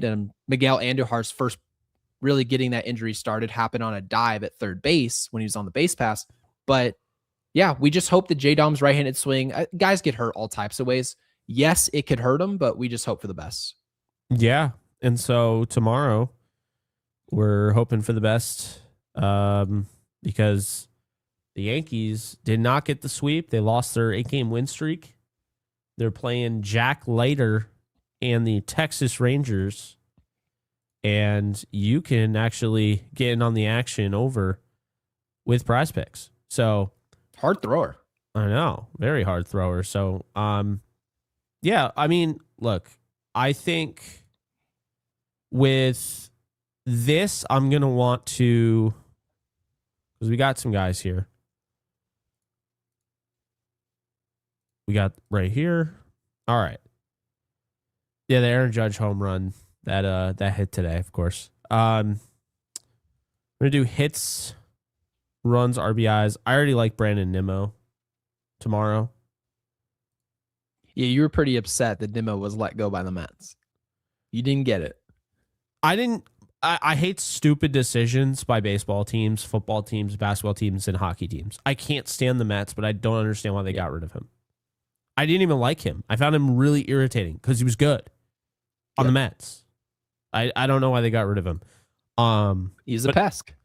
He's a pest, absolutely. So I'm going to do more for the 2. He just needs 2 hits, runs, RBIs. So combination of that. Corey Seager. Can you give me Ben Rice? I like Ben Rice against the hard-throwing right-hander. Just love it. I like it too. And I like Corey Seager, by the way. Who's on the mound for us tomorrow? Max Fried. Max Fried. Okay, so I don't love the lefty-on-lefty action because really Fried's gotten the cutter game going. If you want to take Seager, I mean, it wouldn't be the first time you took someone off gut and it worked out, so don't be afraid. But, man, Grish is going to play tomorrow again. Is Jasson Dominguez in here? No. But we got a righty, so I don't think Rosario plays for some stupid reason. Oh, former Yankee. Former Yankee alert. Trade away for... By the way, would like to point out, this dude was traded. I'm not saying he's a superstar, but he's traded away for Joey Gallo. He's still on the Rangers. He's still in their lineup. I don't think we won that trade. We've won some trades, but that wasn't one of them. Ezekiel Duran. Against so his far, former team. Do we need one more pick here? I like Cabby to bounce back. Kind of a off. I mean, he knows Volpe's right on his trail. Did you see the stat? He's hitting over 400 since the moment they announced Volpe was coming back. I love it. I mean, it's your teammate. You want to see him healthy, but it's friendly competition. If you think that this guy's a shoe-in to take my job, I'm here to tell you right now, he's not. And he's showing that. Yeah, absolutely. You know what Boone said? He goes, hey, they said, Meredith says, well, if he hits 350, can he keep the job? And he goes, let's see him hit 350. And Jake, you know what he's hitting since then? 400. 350. 400. Yeah. There you go. He's doing exactly what was said by Aaron Boone out of his mouth in an interview, what it would take to keep the job. So I got Jose Bellinger. Caballero is on our slip. Yeah, Bellinger, Cabby, Duran, Rice, and Nimmo. There we go. So yeah, you guys can check out PrizePicks, play $5, get $50 instantly in lineups. Use the code HMA, and you'll be able to access that. PrizePicks is available in 40 states, and be sure to get in on the action. The link is in the description below, and I also think that means it is time for voicemails. So let's get into the voicemails here, and we'll start off with B-Rye. Just had to call and say, J down for life. Let's go, baby. He's back. I thought of B-Rye instantly. Dude, B-Rye and J-Dom are package deal. So they are. I was so happy for him first, and then I processed, and I was like, I'm really happy for us. Because it's like, this show would have been all about Heel, I think. And then J-Dom gets... See, that's the thing. They didn't just send Heel down, and Heel didn't just have a bad game. They also call up J-Dom. So obviously you never want to see anybody hurt. I hope Giancarlo's okay and he comes back soon. But that was really good to see J-Dom called up. Can't stress that enough. Yeah, completely agree. Also, we got some update. I think Volpe, it sounds like he's going to be back Wednesday or Thursday. Again, I don't really... It's one of those things where he's coming back and it's like, I'm not rooting against him, obviously. But, and again, there are guys that are hitting so poorly that I'm like fine to watch him. But it's like, think about how does that make the Yankees better if he comes back and Cabby's sitting the bench? Because I think it just doesn't.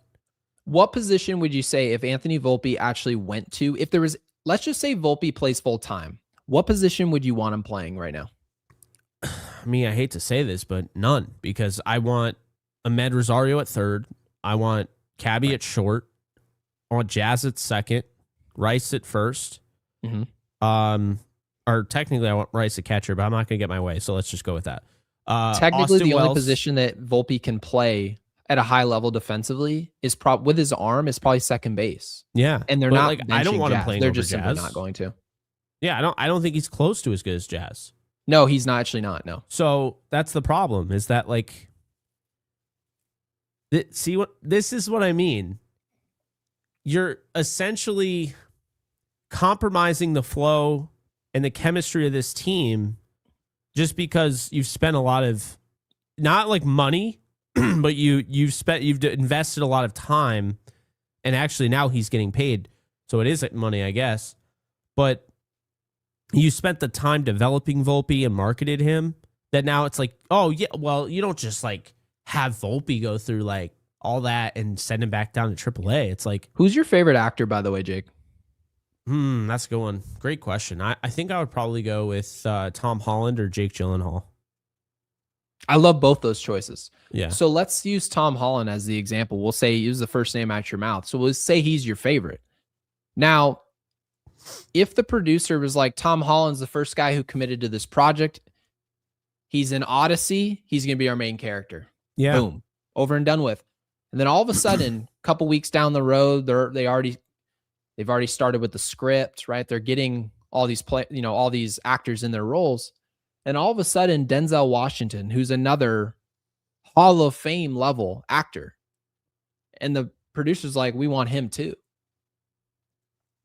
Now all of a sudden, because Denzel's great, you have to use him in that big time role. No, he's a supporting actor. Yeah, that's how this works normally.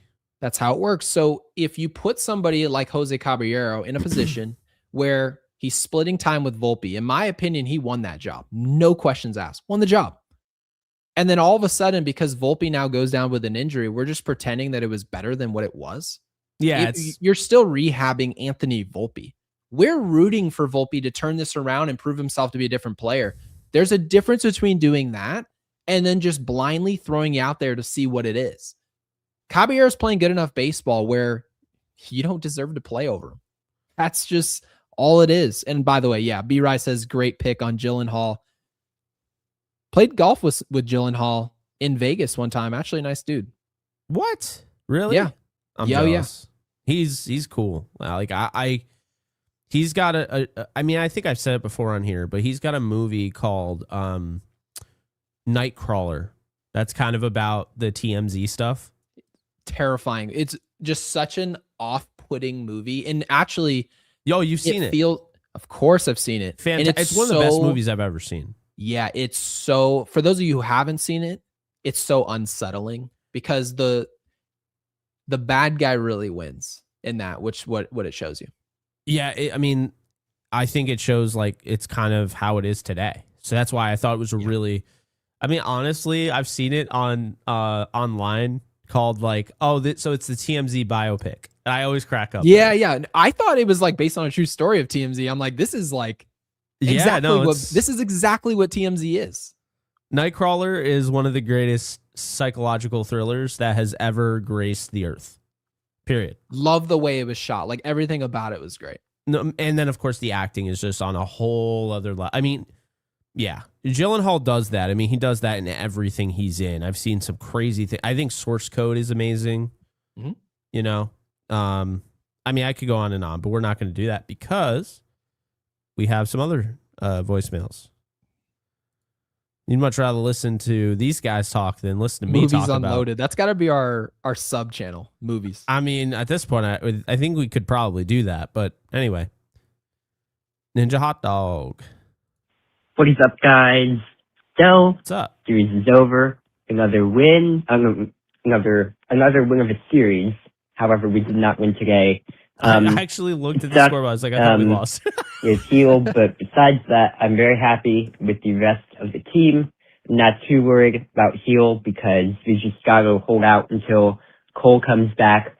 Also, Heel was optioned for AAA. I'm not entirely sure who's going to replace him, but I'll wait and see what happens. Surely it won't be that bad, though. Right now, our pitchers seem to be doing pretty good. Overall, though, I thought it was a pretty solid series. The hitting came back up in this game. It was pretty much quiet, but in the ninth inning, there were signs of life.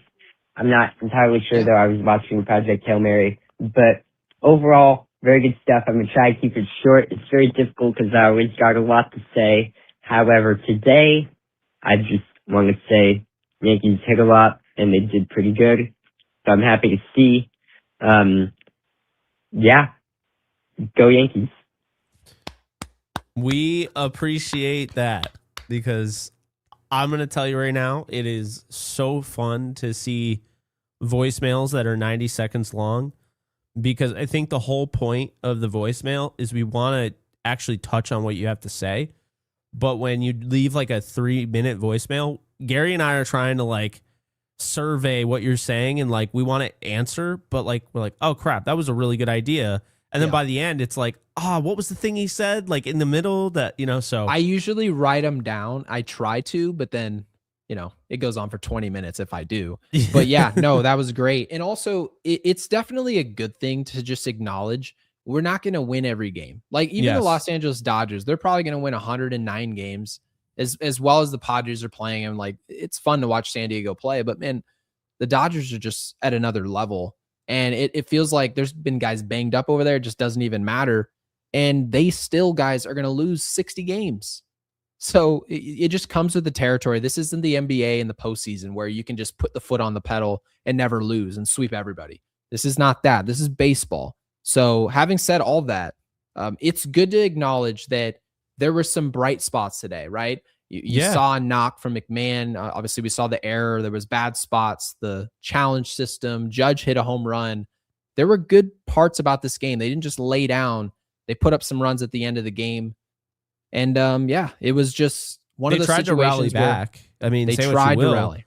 I will just go back to what I said, with Max Fried going up 5-0.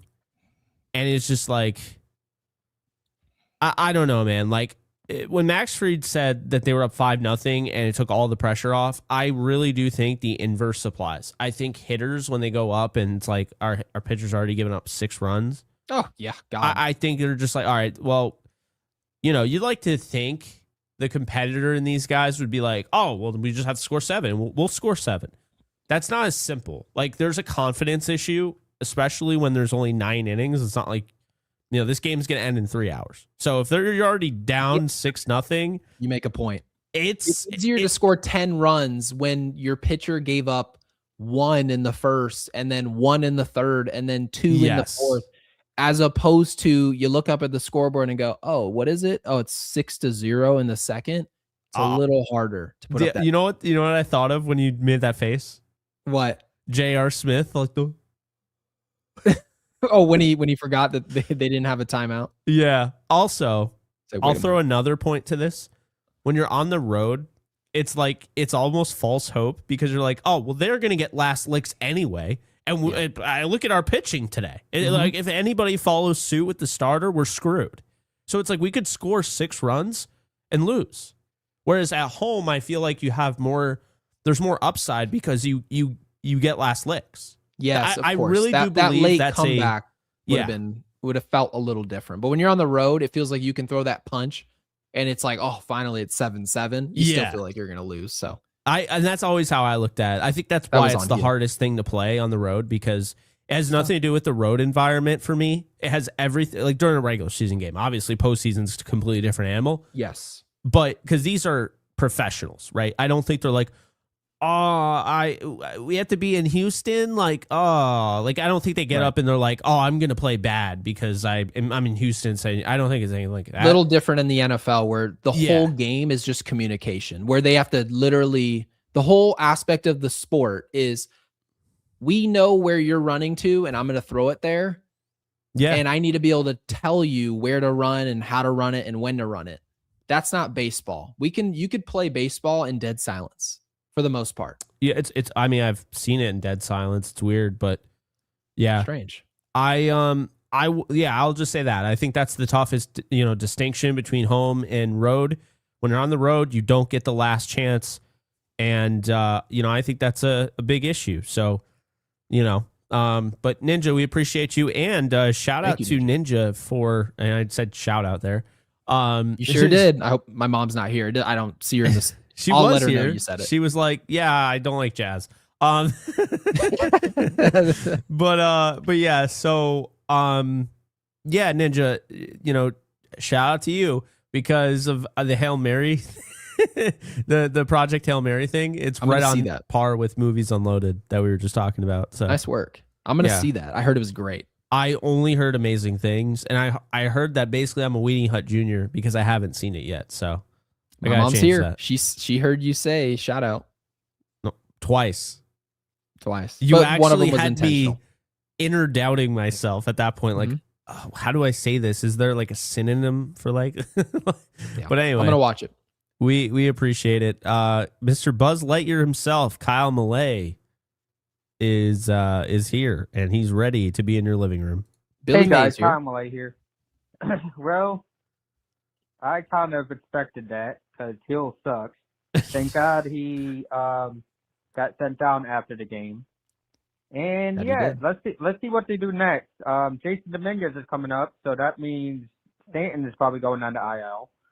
And Right. yeah, let's see what they do next. I'm just wondering what pitcher they're gonna bring up because none of them seem ready yet. But yeah, we'll see what they do.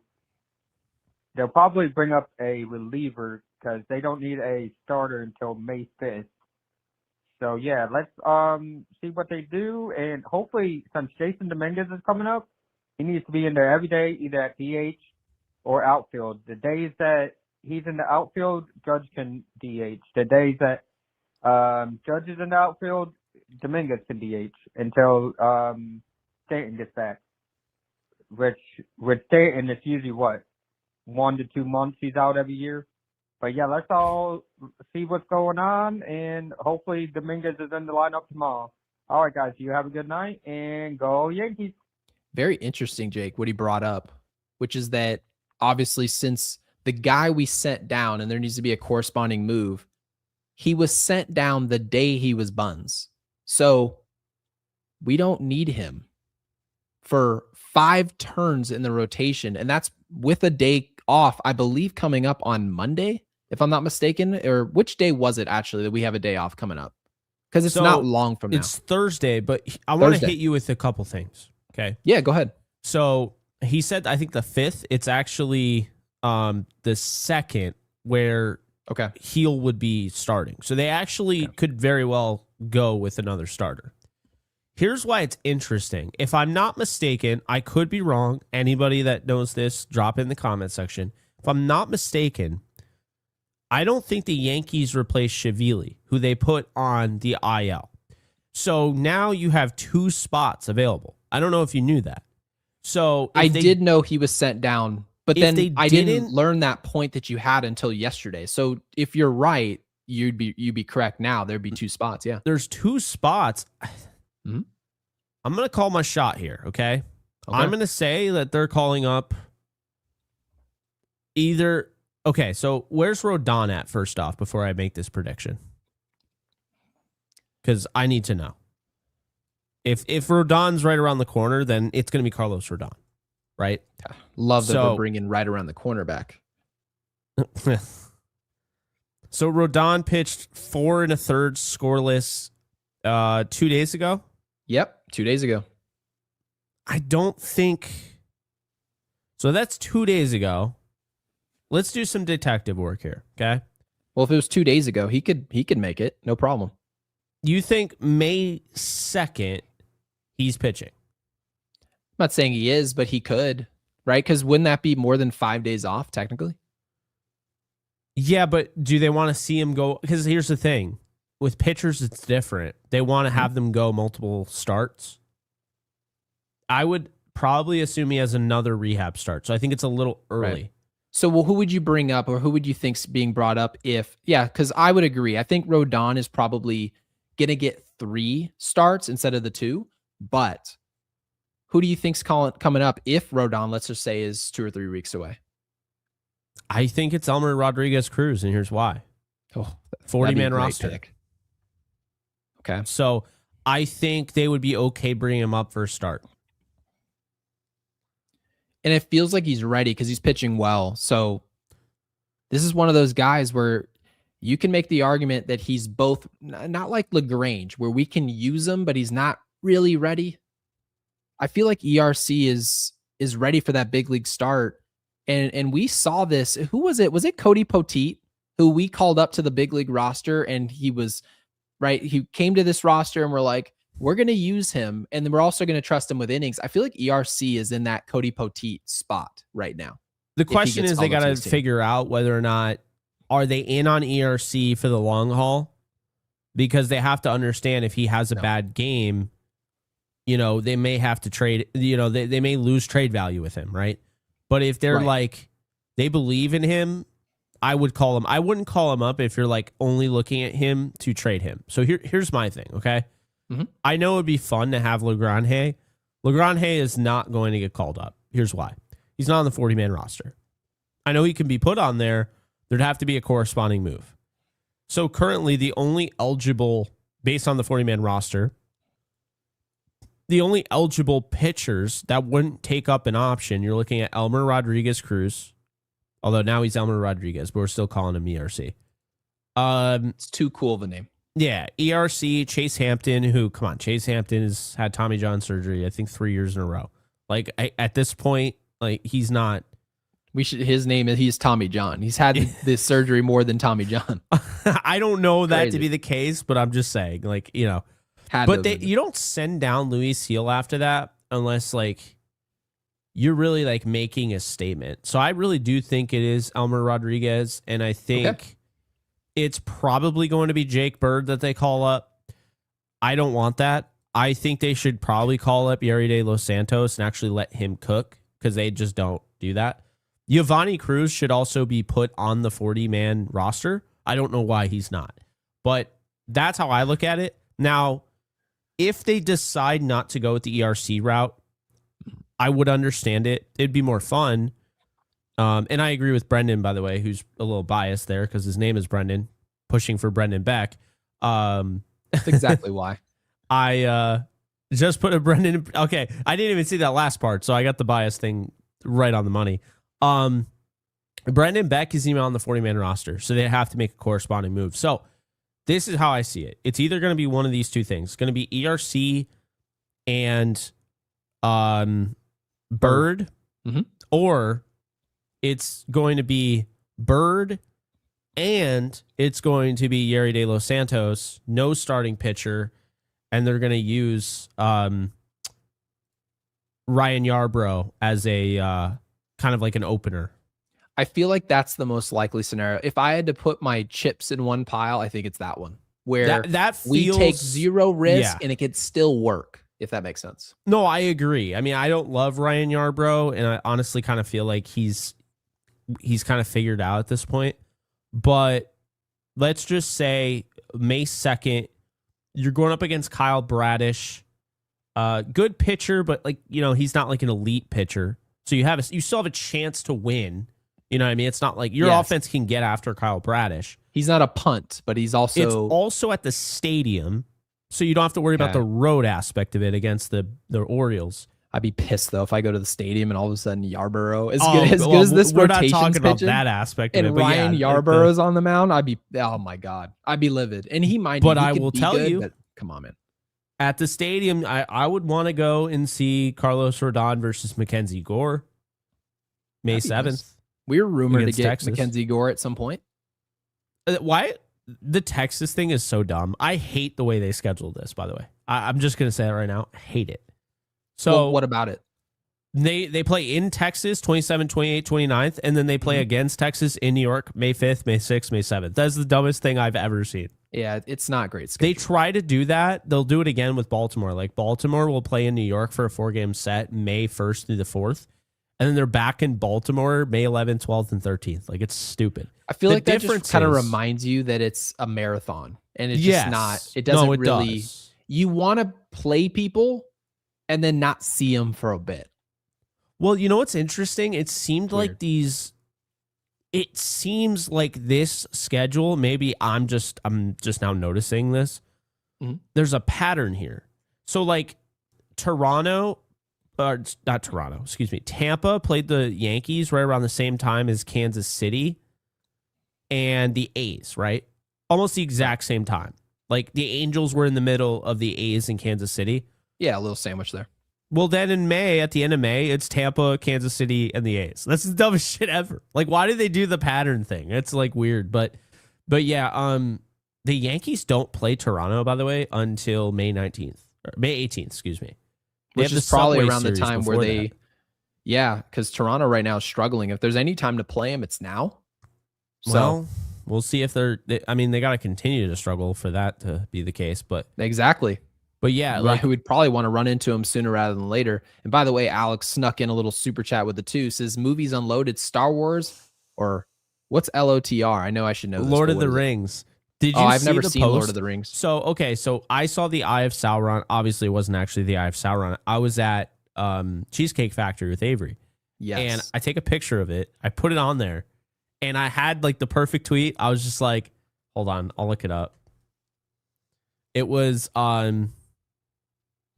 nothing like crazy, right? But it was just basically Cheesecake Factory confirmed Lord of the Rings fans. Except I proceeded, because I'm exhausted. Like I still haven't recovered. Post. Yeah. I proceeded to say confirmed Star Wars fans. Then I deleted it, and then I said it again. Then I deleted it, and I said it again. Then I deleted it, and I actually put, like this time I put Lord of the Rings. And that's why you saw my reply. Yes. Which was an extension cord plugged into itself, and a guy just like I was like, Jake, when he doesn't sleep. Oh my just a God, zombie. dude. I mean, hey, at least the food was good. I couldn't have the cheesecake because like I had so much food. That's the problem. Like she likes getting appetizers. I'm like, oh, you do the appetizers in the meal. I always used to get the appetizers as the entire meal. Like I would just get a lot of appetizers. Their best menu, the best thing to order on their menu, and it's not even close, is their fried mac and cheese balls. They are absolutely I don't know, dude. ridiculous. The buffalo chicken bombs were insane. It was, imagine like fried chicken, yeah, but it's like a buffalo. Like you ever have like the buffalo chicken dip? Yeah, of course. I mean, as you could probably guess It's by just looking at me, the fried chicken sounds delicious. Yeah, so that's not what I was getting at, but I know, but I'm allowed to get there. So yeah, you it are. Sounds amazing, and I'll try that the next Yeah. time. And I'm also a big. This sounds weird, but spinach and artichoke dip. No, one of it's my really favorite. good. Yeah, one of my favorite. The gumbo appetizers. there, I had the gumbo, and the gumbo's really good. I got the burger this time because I got the freaking. Oh, and then Avery's like, yeah, we're gonna get the ahi tuna, avocado, nachos, dude. Ahi no wonder tuna why. is great. Dude, no wonder why I was stuffed and couldn't even have cheesecake at the freaking Cheesecake Factory. Like, are you freaking kidding me? Yeah, people talk about the prices over there, and I'm like, well, I learned on It's good TikTok, food, so I don't though. know if it's true, but it's a from scratch kitchen, so I'll give them their credit. They actually cook everything. Yeah, it's a from scratch kitchen, which I knew about, and the prices are a lot because they give you a ton. Like I saw the cheesecake. It's for the whole week. Dude, I was gonna get like a full like regular. I'm a plain Jane. I like the plain cheesecake, the old fashioned, without the sour cream topping. It's weird, but I wanted the full thing, and I was like about to order it, and I was like, oh, babe, it says $64. Like I'm not doing that. I'll just get the slices. No, it's $15 for one slice, because my wife and I were like, oh, we got it. Think we're walking up the Cheesecake Factory like we're balling. We're like, go ahead and just give us the whole thing. And they're like, okay, that's going to be 60, whatever it was, like you just said. And I'm like, oh, hold on a second. No, we're actually just going to do 3 slices. And it still was $45 for 3 slices. And I posted on Twitter, and people got mad at me. They're like, never could be me. I never would waste money at the Cheesecake Factory. I'm like, great. All right, so you don't like good Congratulations. Food. Cool. Like it was really annoying. What's the meme where like it's like and then they're gathered around, and then the guy's just like, oh, he leans out of the huddle and he's like, and then he goes right back to just talking to people like normal. That's how I feel. It's so stupid. People do that when you say you want to buy a car. They're like, bro, could never be me. My car's paid off. I would never buy a car. I'm like, well, it's not your money. Who gives a rat's ass what people do with it? Oh, so, pocket watching is the worst thing it's ever. so bad. Just save your own money. Let people spend their money. Dude, I didn't even buy. I literally won that UPC, the 151 Pokemon box. And there were people like, oh, it must be nice having all that money. I'm like, I want it. Like, it's You like, won it, and also, who cares if it was $1,200? You spent your own money. It shouldn't matter what people, what people spent. So, anywho, oh man. and by the way, John, we're done with Yankees talk essentially at this point because the show is basically wrapped. Is that the last voicemail we had? We got one more, Guy Lasorsa. Yeah. All right. Let's finish with our last super and let's blow this popsicle stand. Hey everyone, it's Guy. Welcome back. Predictable game today. Expected the Yankees to have a little letdown. Just going into the game, you got Gill pitching. They've been playing really well, and give all the credit in the world to Arrigati that he really threw well. So it was just a game I just wasn't mad about today, because I know Gill's not our fifth starter. You're going to start working him on that one inning. It's true. Get an out pitch going. He doesn't seem to have that out pitch, but maybe throwing 98.4 was a plus today for him. And if he can hone in a good fastball and find a way to strike a couple guys out, maybe we got something there. But time will tell. We won 8 in a row, and they fought hard into the ninth inning there at the end. So, I'm looking forward to tomorrow. Goldie's starting to look better. Guys are starting to look better. Even McMahon, Jazz. So I'm a little disappointed to hear that Volpe's on his way up this week. I mean, they were touting he was hitting 300 and something. Well, I just looked today. It's 182. This is unbelievable. Please, just don't get us all moving in the wrong direction again. Yeah, but he because faced we that have Wheeler some momentum going, and once. Cabby deserves the spot. End of story. All right, I'm out. Yeah, I literally could not agree more if I tried. I didn't even know it was 182. Again, I'm not hating on. No, I'm sorry, Gary. I'm really not trying to just say Anthony Volpe doesn't deserve it. Wow, that was a long way to go around the. Anyway, now you Anthony can go with Volpe hate. deserves to play, right? I think he's a big leaguer. I don't think he's a big league starter. I think that's the difference. I think he's a bench player. Here's the problem. So is Jasson Dominguez, who was just in AAA. And they made up some roundabout answer where they're like, oh, yeah, he just needs to play every day, and we're going to work on. Didn't he play a ton last year?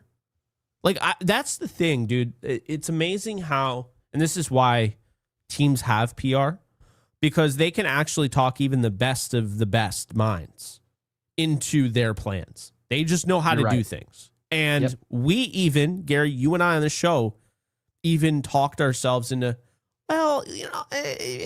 dude, I can't believe we did that. I actually regret ever feeling that way. So do I do. I don't care what Jasson Dominguez could go 0 for 55, and I would still regret feeling that way because Jasson Dominguez at no point in his career has ever proven that he should have been sent down to the AAA. He has never proven that. We saw it with the Holiday guy, one of Jackson. the Holiday. Yeah, Jackson. That's right.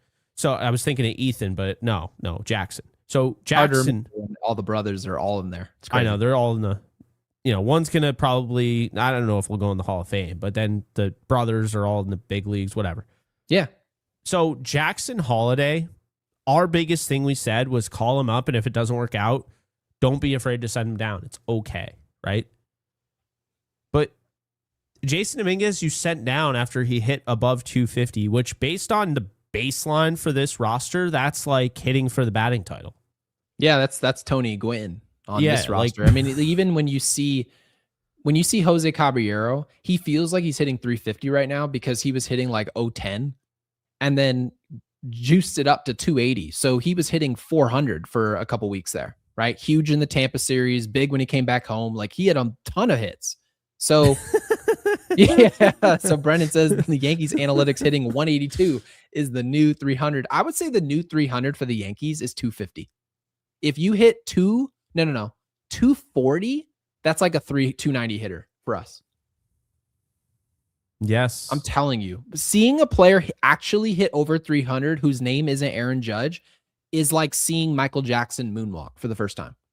Like, honestly, if you picture it, which player, if Ben Rice finishes the season this year hitting 302, and I know he's hitting better than that right now, but if he hits 302, we're losing our minds with that production because of the contact. And people make it seem like ops is the only stat today because slugging is all there is to it.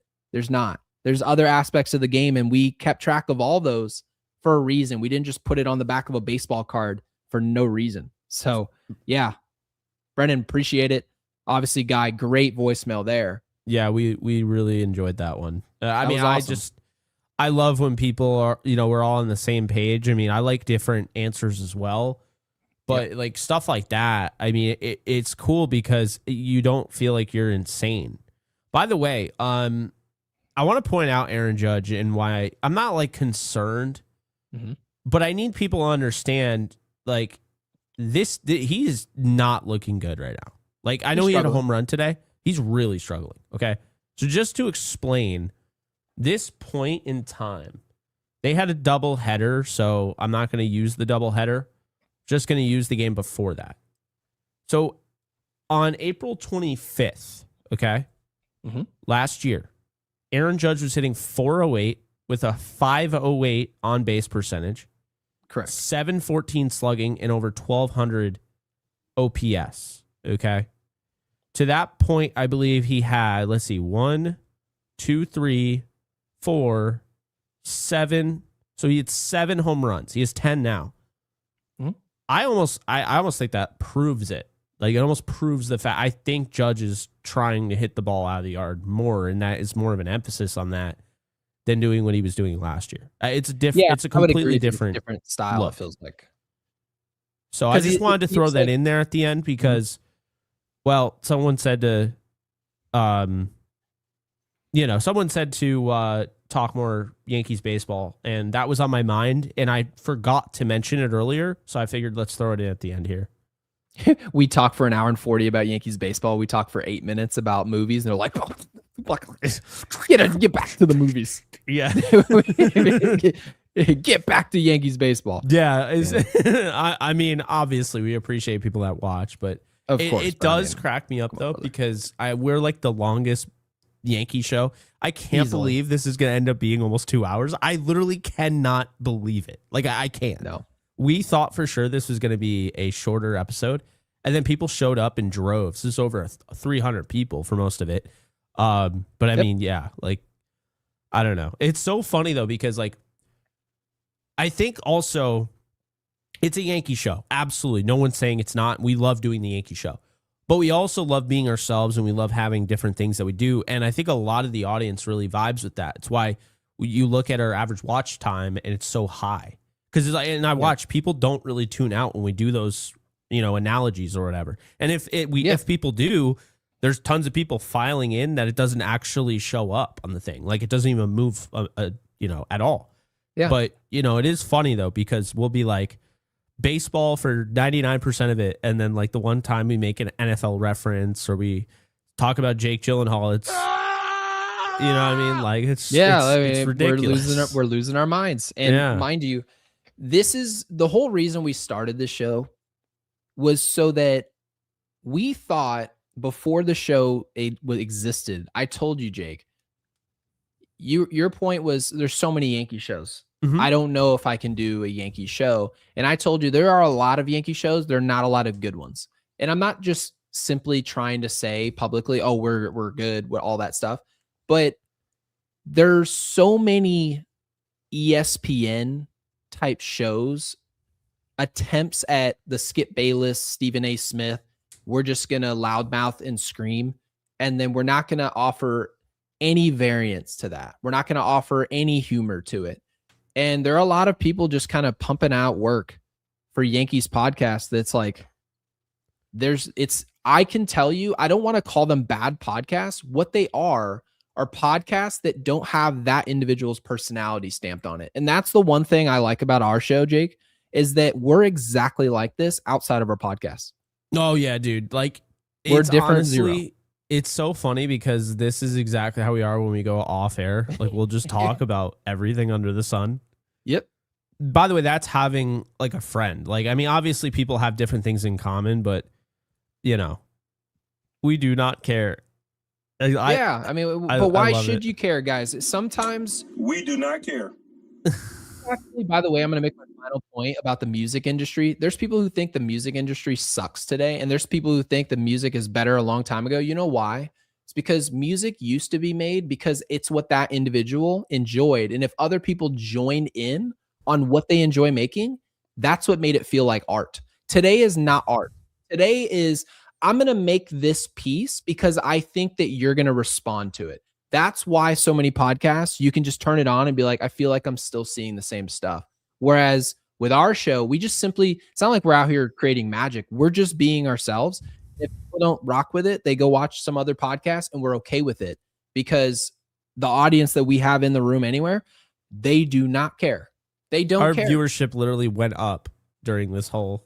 Yeah. I mean, it's one of those things where you just have to be yourself. And I think, whether you do podcasts or not, if you live life and you're not being yourself, you're the only person who suffers, literally. So yeah, we just have a good time. Would love to do a variance of a show where we talk movies, and we'll get that all figured out. Hopefully long term, dude, Jake. Gary, that's a genius, dude. Honestly, there you go. We should have our own talk show. That's just we literally just talk about whatever we want. Yeah. Well, Bulls, New York Yankees fan. I'm considering the fact that Bulls NYY fan 442 maybe just Jake with an alternate account. Jake, that's all you played. It's not me, but like this is why I love our audience so much. And by the way, anyone's welcome. Like just because you don't like some of the stuff we like, we all like the Yankees. So right, so like that's all that really matters at the end of the day. That's what. But here's the thing. To this point, and I haven't played Sparking Zero in a while, but I'll tell you, it totally messed up my hand, button mashing and everything. Like my hand has never been the same. So I did want to point that out. But hey, I was ranked pretty well. But here's the thing, right? So the whole point, and this is how I say it with like the Rams audience, is like when I hang out with people who like the Rams, for instance, Alex Marin, okay? You see him in the comments section. He's a huge supporter of mine and yours. He was there with all of our kick streams. I went to a Lakers game with him. Like, he's an awesome dude.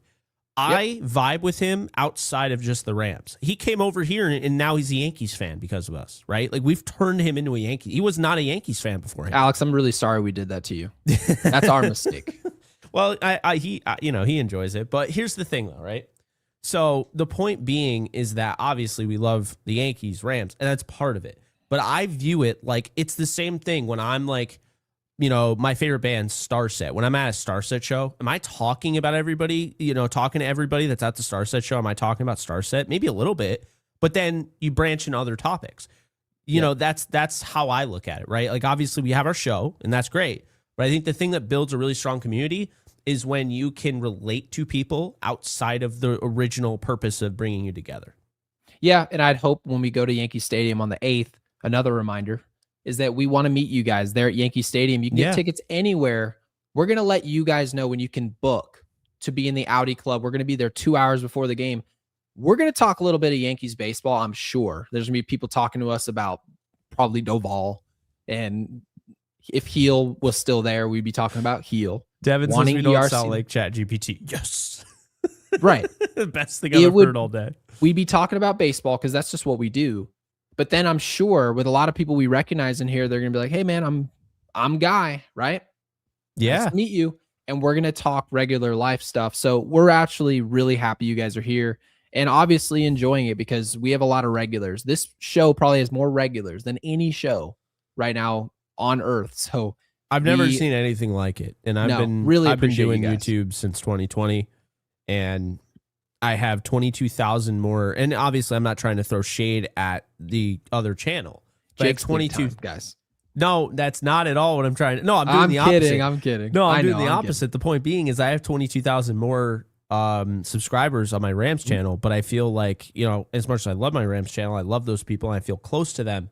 It's like here to do it every day, like a show, not like a video, but a show. We do an actual live show.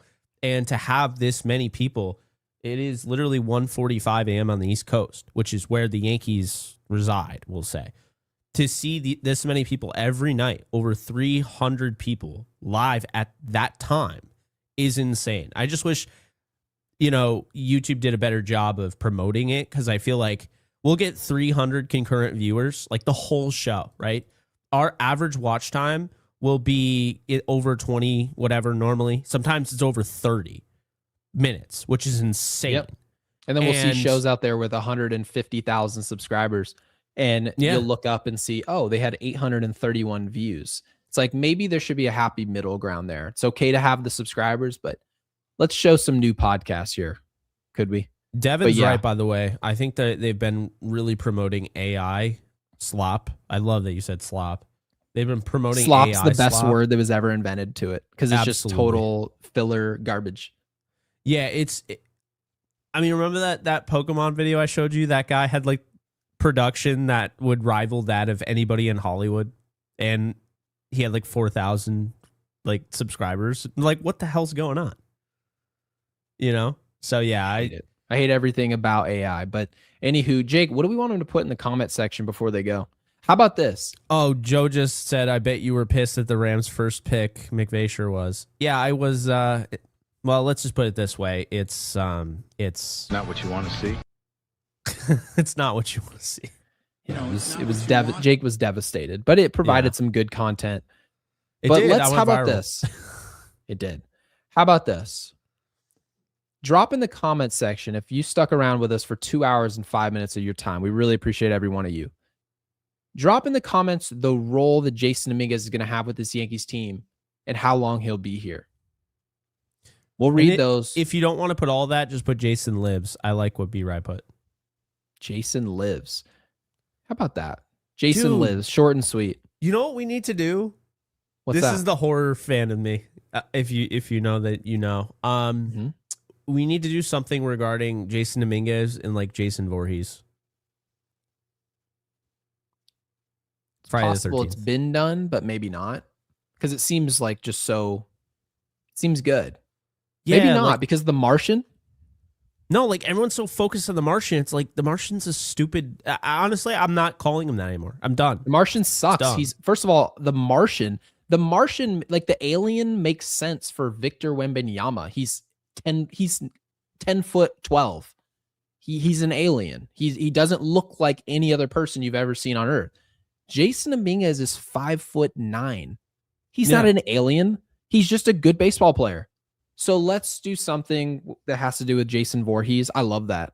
So honestly, just put Jason Voorhees in the comment section and use 2 S's. Boom. Perfect. Drop Jason Voorhees in the comment section with 2 S's. If you stuck around with us for 2 hours and 7 minutes, any new people we have in here, be sure to subscribe and hit that bell icon to be notified anytime we go live. And the best way you can support this channel as well is dropping that in the comments and liking this video.